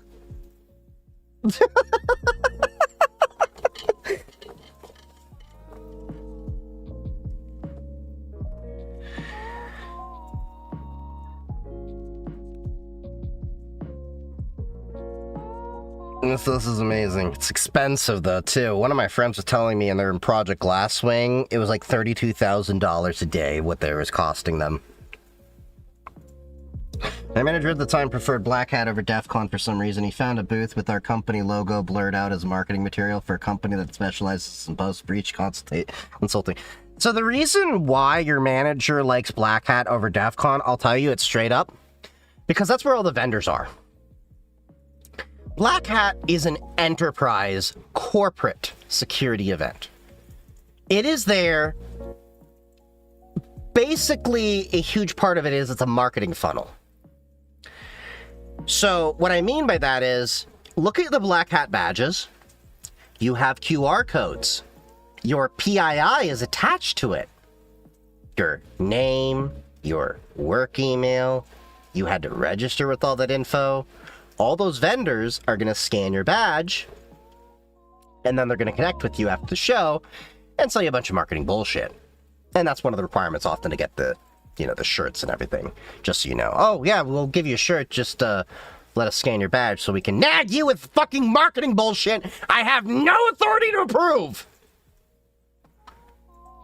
Seriously, it happens to me like after so many conferences. After a certain point, you just learn to alias your email into a black hole. Anyway. Like some of my friends, when they've gone to Black Hat in the past, like Colonel Dump straight up told me one of the years he went, he made his name Pickle Rick. People were scanning his badge and sending marketing email, literally, Dear Pickle Rick. But anyway, to continue on why your manager likes this, it's because it's the marketing funnel that you get to connect with all the vendors, and the vendors then collect all your information. Then the vendors get to schmooze your manager over, which often means what? Free drinks, meals, swag. There can be additional things like user group meetups. Like, hell, Zscaler took, did user groups very often in my area at Topgolf. Paid for our drinks. All this just to talk Zscaler and some of the new trainings and everything. Datadog, similar thing. Not Topgolf, but, I forgot what they did. But, a lot of these vendors will do the same thing. CrowdStrike Crowd Tour came into my town. It's the same thing. They're introducing you to new products so that you can get in and go back. And of course, this happened to be the case of AIDR with their AI security ops tool that actually lets you see all the AI agents being used and what they're doing for prompt injections and all those different attacks and DLP and everything. That actually was a good case. But the point being, your manager likes Black Hat more than DEF CON because DEF CON is more of a community conference with corporate sponsorship, whereas Black Hat is more corporate marketing funneling with some talks in cybersecurity. So you get the parties after hours as well. It's all about your manager is getting a direct line into new products to make them look good. They're able to, do the whole art of the deal, negotiation, try to make themselves look good, and probably while they're at it, they're maybe getting into golf or getting other swag or meals or anything. Like, hell, CrowdStrike came in town, okay? They're doing a contract renegotiation with us. I was at my job like not even 2 weeks first time, okay? They're buying us each $130 steaks. I drank easily 4 espresso martinis. We were at dinner for like 3.5 hours. This is a great dinner. I love my account reps. Do not get me wrong. If they see this video, you know who you are, guys. I'm not going to say your names to, dox you all, but y'all are cool people. You've been with me through 2 companies, some of you, but I like them. But nonetheless, one of my managers was there for the free dinner. So that's basically why your manager is all about, like, oh, Black Hat. You go to DEF CON. DEF CON's not really going to do anything for the corporate button-down type people. For the people that like to tinker and fuck with shit and actually want to learn about this and, we have a passion about it, about anything tech, that's DEF CON. Because DEF CON, you can do just about anything. Oh, you're into ham radio and radio in general? Yeah, you got a bunch of radio people over there. Oh, you want to do AI? You got the AI village over there. Red team, blue team. You want to do social engineering? You want to learn soldering? You want to hack some cars? Hack a satellite? You want to learn how to fly a plane? You want to, learn about the security systems and satellites? The list goes on. That's DEF CON.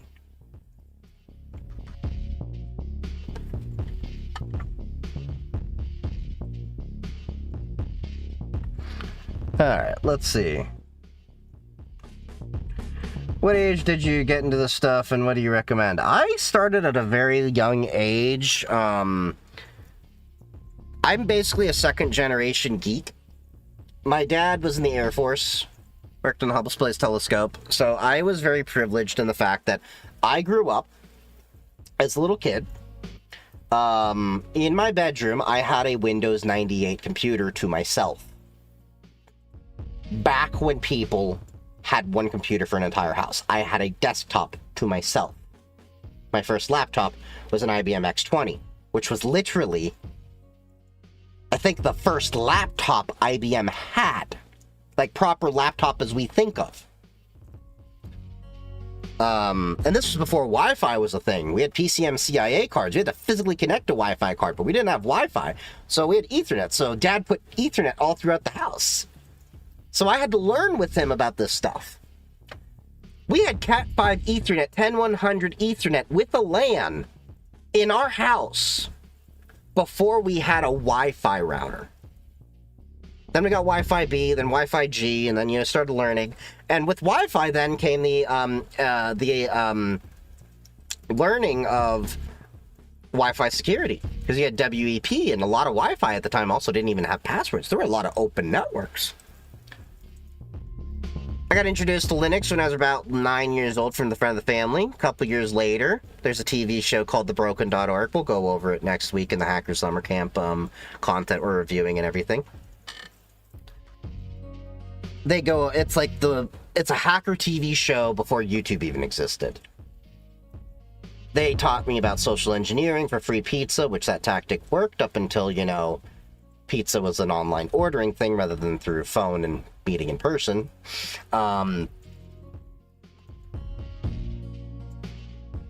But he's like, all right, cool.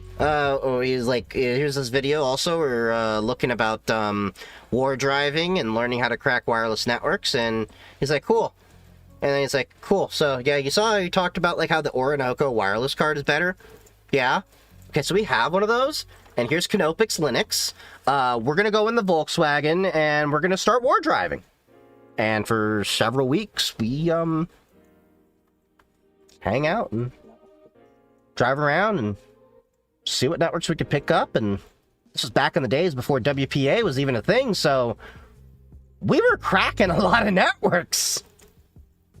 But this was also back in the day when Wi-Fi didn't have random passwords, so you literally could get into like a router with admin.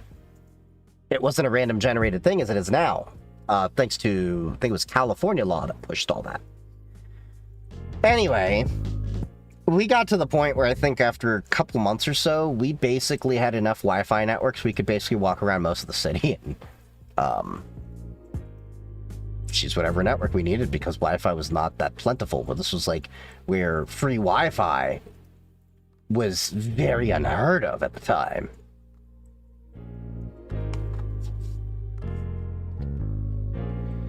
Any routers made in the US now? I think Netgate counts technically.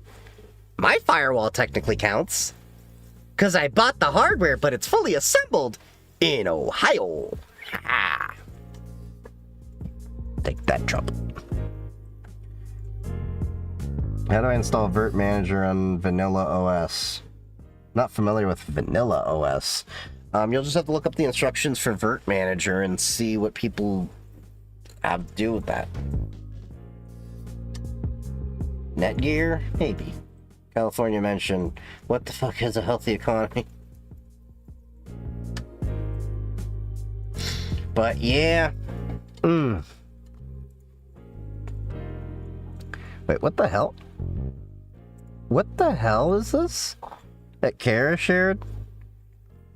Umwoo? Open source robot vacuum? Wait, is this an open source Roomba? No fucking way. Okay, I'm definitely looking at this. What do we have? Building materials? Let's see. Oh. Oh, this is actually damn. It's got links and everything. This is totally doable.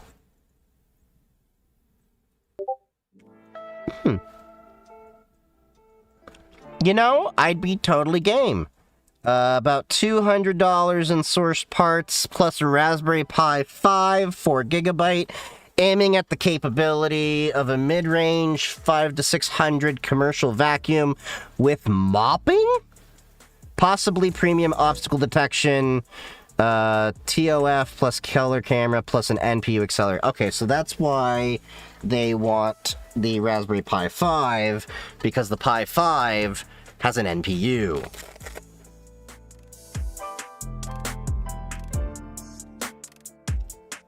Opinion on Micro Center. Love Micro Center.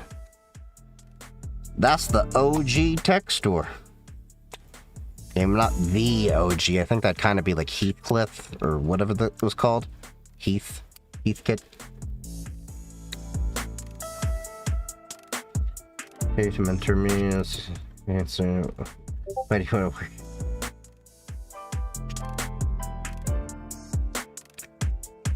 Why do you want to work there is rather more of a personal thing. there's ways to answer it. I mean, without sounding bullshitty. A lot of it comes down to, really, you just have to, like, practice and learn to get these chops over time. That's one thing I definitely was privileged with, was being surrounded by people that were telling me this is how employers want to see things and how you should approach things. And but no, I don't do mentoring. I just don't have enough time. But I will tell you, the Discord and the Matrix server, I do hang out in there for free. The links are in the bio for all of that. We have a great community.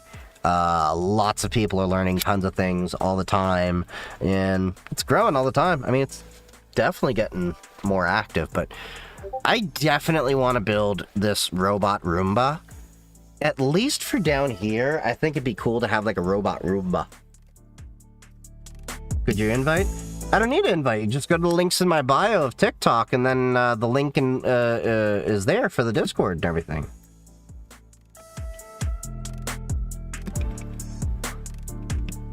Here in Cali, market is rough.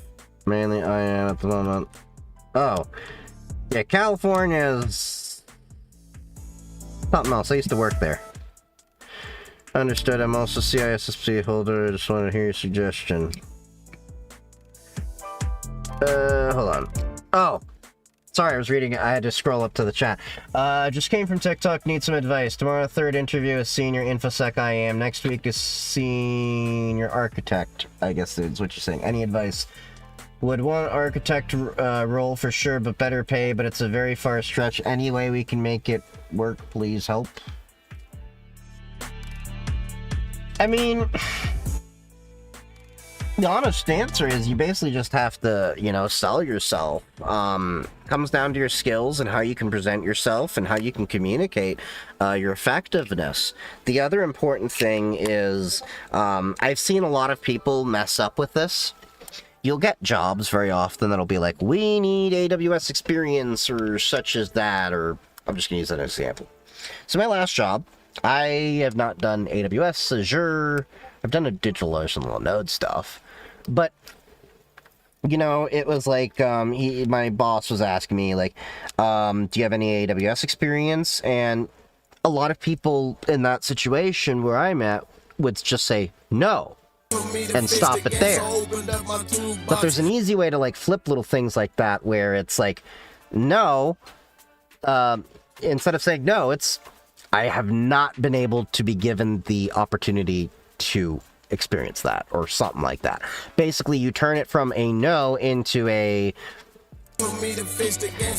no, I haven't, Beamsy Banter because is now chilling in there the lab. hasn't been an opportunity for me to do this, but I've been interested in it. And that's how I've gotten a lot of my jobs, even though they've been like, well, do you know this or that specific core enterprise thing? And I'm like, I don't know that specific one, even though I know it's popular. But I learned the concepts over here on this thing over here.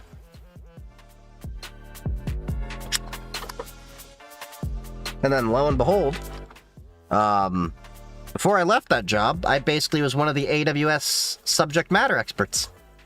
Came in knowing nothing, left as one of the CrowdStrike and Proofpoint and AWS and Terraform and SMEs. One of them. And thank you for the follow, Montez. I saw that. Oh, and Beamsy. A couple people came in. Oh, and Lady Lilith. Thank you for the follow. No, but I'd like to learn. Pretty much. Can I get into IT security with just an associate's degree of applied science? I mean, right now, I only basically have an associate's degree.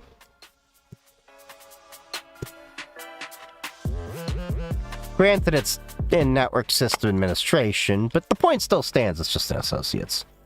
From a college nobody gives a shit about. Okay? Look, if Chief here with an associate's from ITT Technical Institute, which no longer exists, is doing just fine, you'll be alright. The IAM is going to work with that. The architect one was, this is very technical and not where it's a learn and teach. We need someone who's already knowledge, blah, blah. Yeah, here's the thing, though.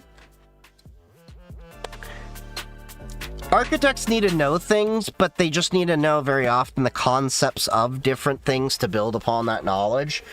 Because I'll tell you from first-hand experience working with my architect at my last job, we were doing a lot of things he didn't know and I didn't know because there were a lot of new things to the field in general. You're always learning, no matter what level you're at. Because a lot of the things that you happen to be so certain that you know end up becoming irrelevant.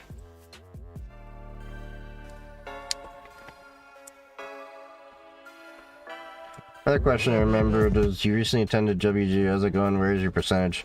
It's going alright. I'm 74% done. And I only started in January, so 3/4 done in 7 months. Not bad. Granted, they knocked out like 30% of it with my associates and CISSP.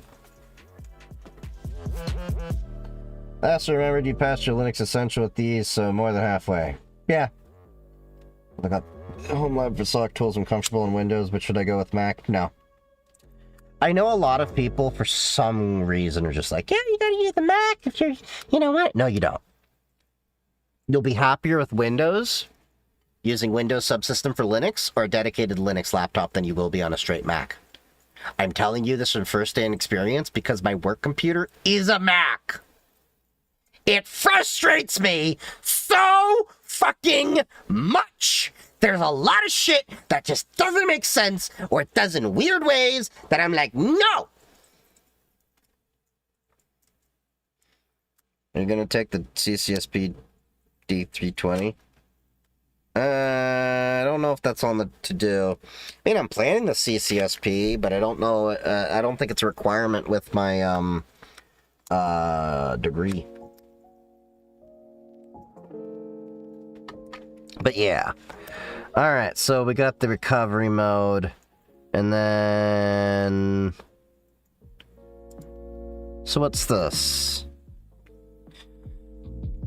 Kira sent this. Kubota is to use H2O from air technology to supply water-stressed suburbs. Okay. Now, Japanese firm Kubota is promoting the water infrastructure business, aiming to provide developers of suburban divisions with an unlimited source of water through a technology that extracts H2O from the air. How the hell does this work? Is there a video on this? Alright, I gotta look this up. Hold on. What is it? Kubota H2... Oh, was it air to H2O?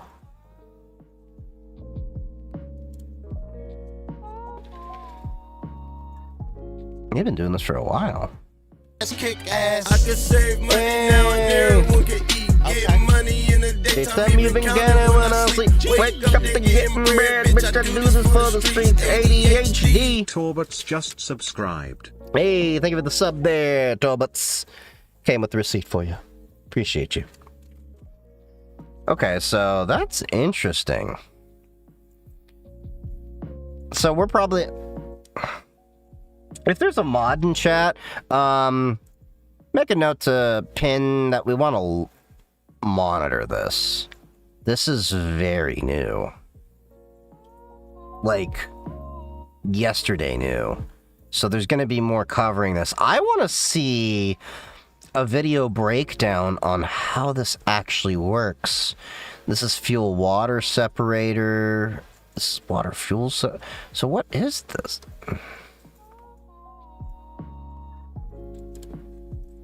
Hold on. Air Joule Technologies. Power of water to air.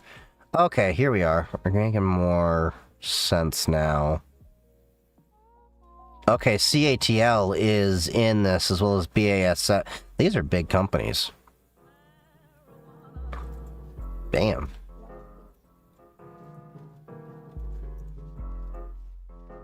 So it's called Air Jewel.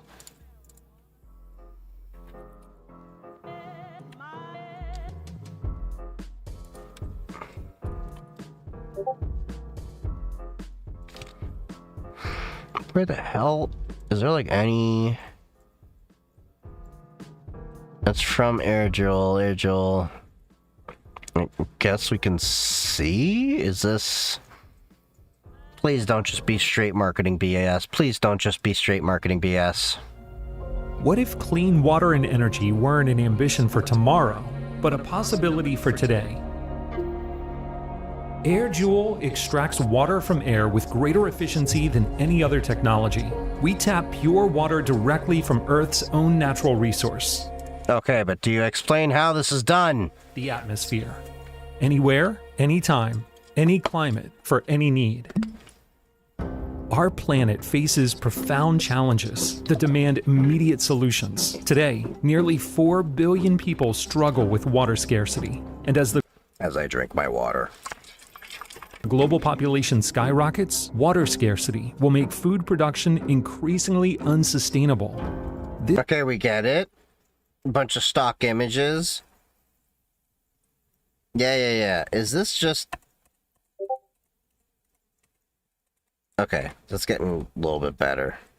Isn't just a promise, it's proven. Air Jewel is up to 8 times more efficient than traditional desiccant systems, and up to 5 times better than refrigerant-based technologies. As the leading technology platform that unleashes the power of water from air, Air Jewel redefines how industries think about sustainability and self-reliance. So, how does the Air Jewel technology platform work? This is all we need in the video. We could have cut this by half as much. You overpaid your water to your freaking editors. It's simple and elegant. Air passes through chambers where water vapor is captured by advanced sorbents to create a stream of dehumidified air.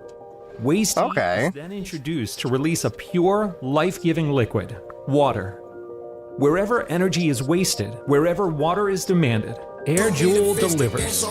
In data centers, we can reduce energy for cooling while producing water. For manufacturing and power facilities, we can reclaim lost energy to create valuable dehumidified air and pure water. And our distributed solutions provide vital water solutions to military personnel, remote municipalities, and communities in need. Okay. Air Jewel isn't a future concept. It's happening now. Our modular units are actively running at locations around the world. This is more than innovation. It's a $450 billion global market opportunity across data centers, advanced manufacturing, distributed water generation, and the global HVAC industries.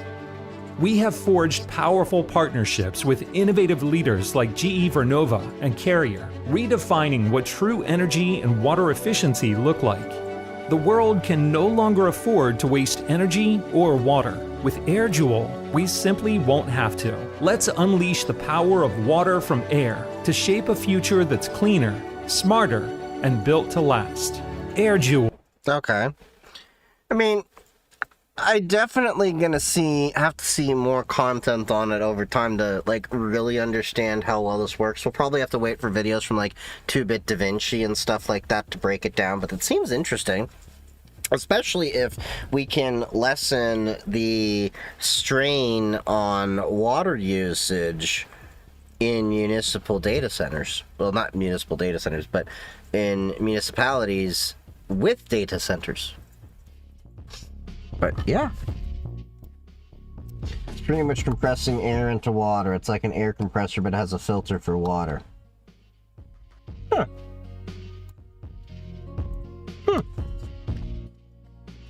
Interesting. Wait, I guess that makes sense. Cause you ever worked with a air compressor and you have the little purge valve and you have to purge it every so often because water builds up? So, but it's basically just doing that at a larger scale?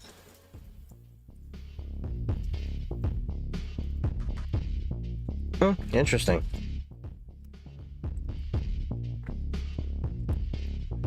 Could have made a much more simpler video, save themselves half the editing time. But yeah. Alright, let's see.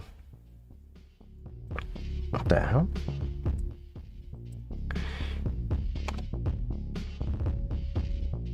Let's see what we have. Clint from IT.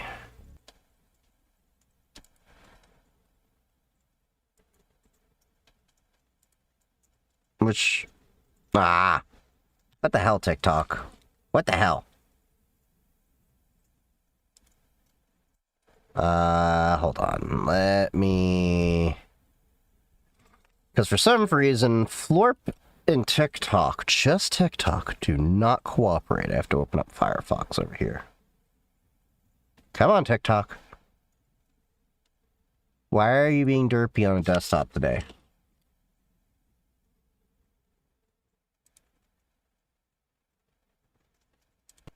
I know.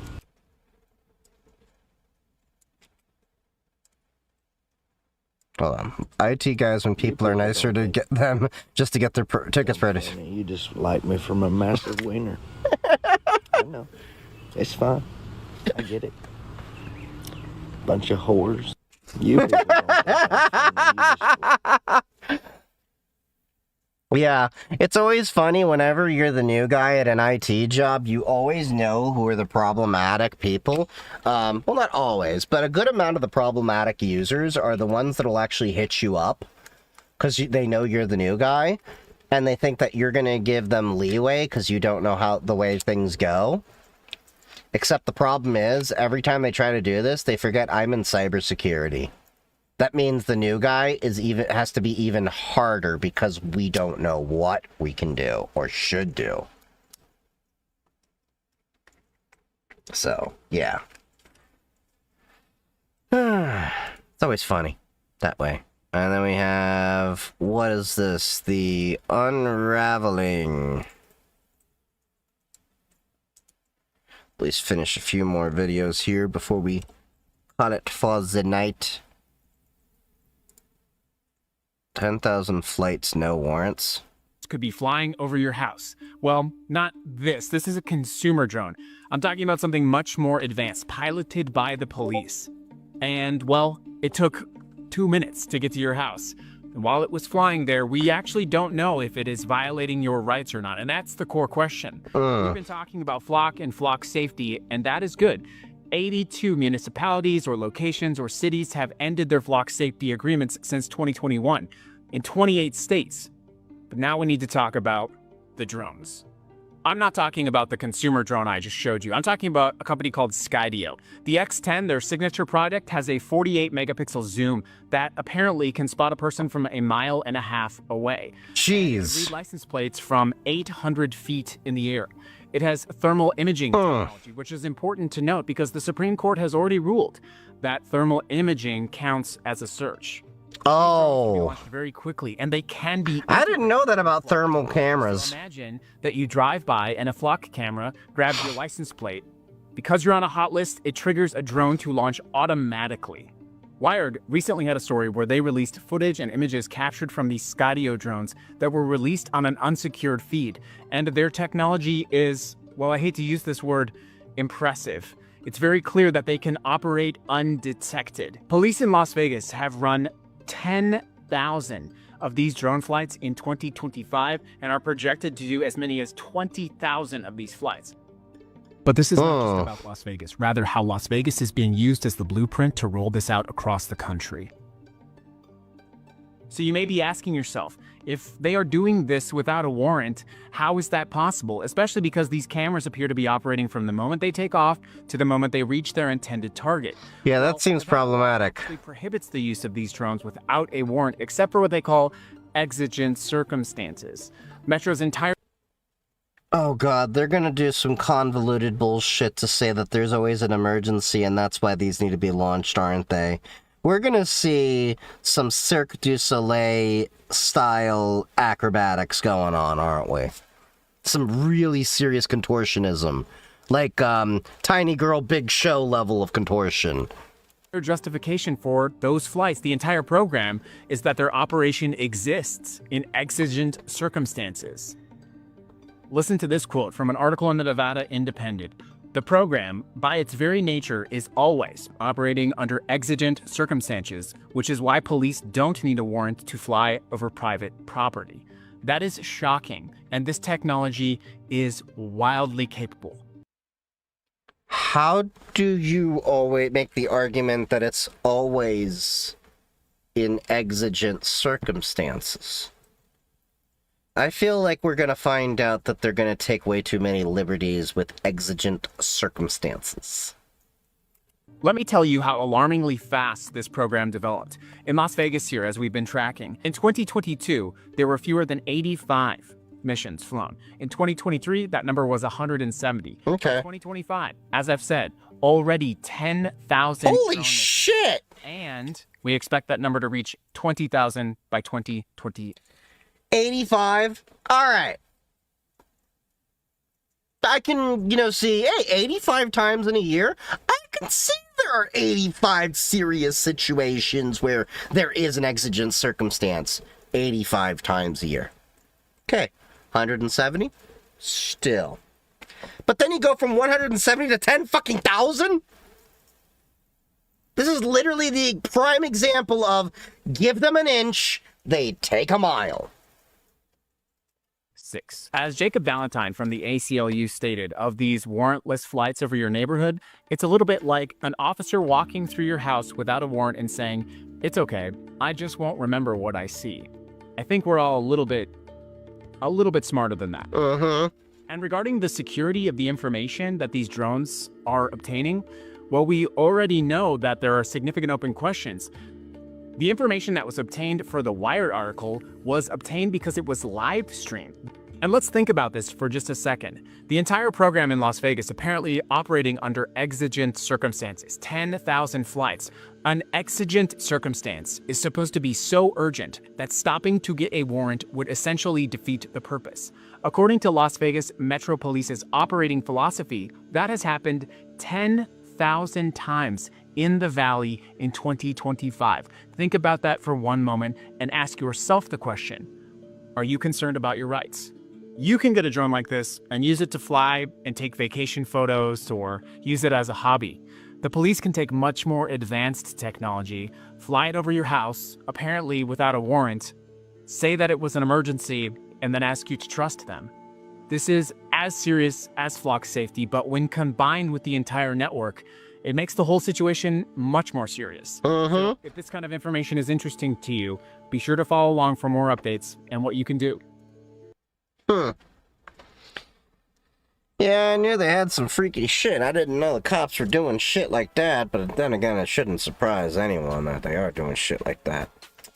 It is what it is.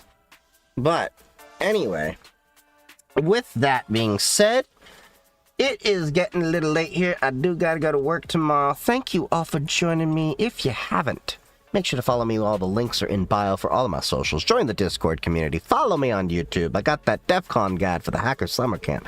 And on that note, this Sunday is the last Gaming on Linux session until I get back from DEF CON. But this Sunday, I'm planning to do something a little bit interesting and special. So it's going to be a mix of gaming on Linux. We're probably going to do some more Solarpunk. But we're also going to be setting up this laptop with Qubes OS. So I'm hoping on Sunday we'll make the stream a little bit longer. Normally I do about a 2.5, 3 hour stream. I'm trying to shoot to have everything done that I can maybe be on stream around maybe 2, 3, 4 p.m. Eastern Standard. So we'll be on maybe 3 or more hours longer.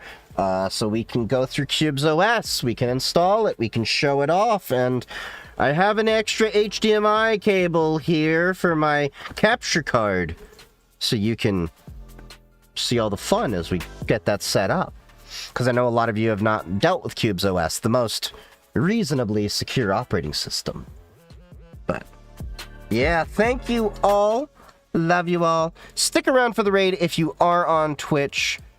And, like I said, I will see you all probably Sunday. Maybe I'll do another, stream earlier. And then all next week, we're not going to be doing the review on stream content. You can keep sharing stuff. I'll go back through it when I get back from DEF CON. We're going to be doing Hacker Summer Camp content, so we're going to be doing a lot of hacker documentaries and stuff, and we're probably going to kick it off with the Broken.org and go down nostalgia lane for me. But anyway, see you all next time. Happy hacking!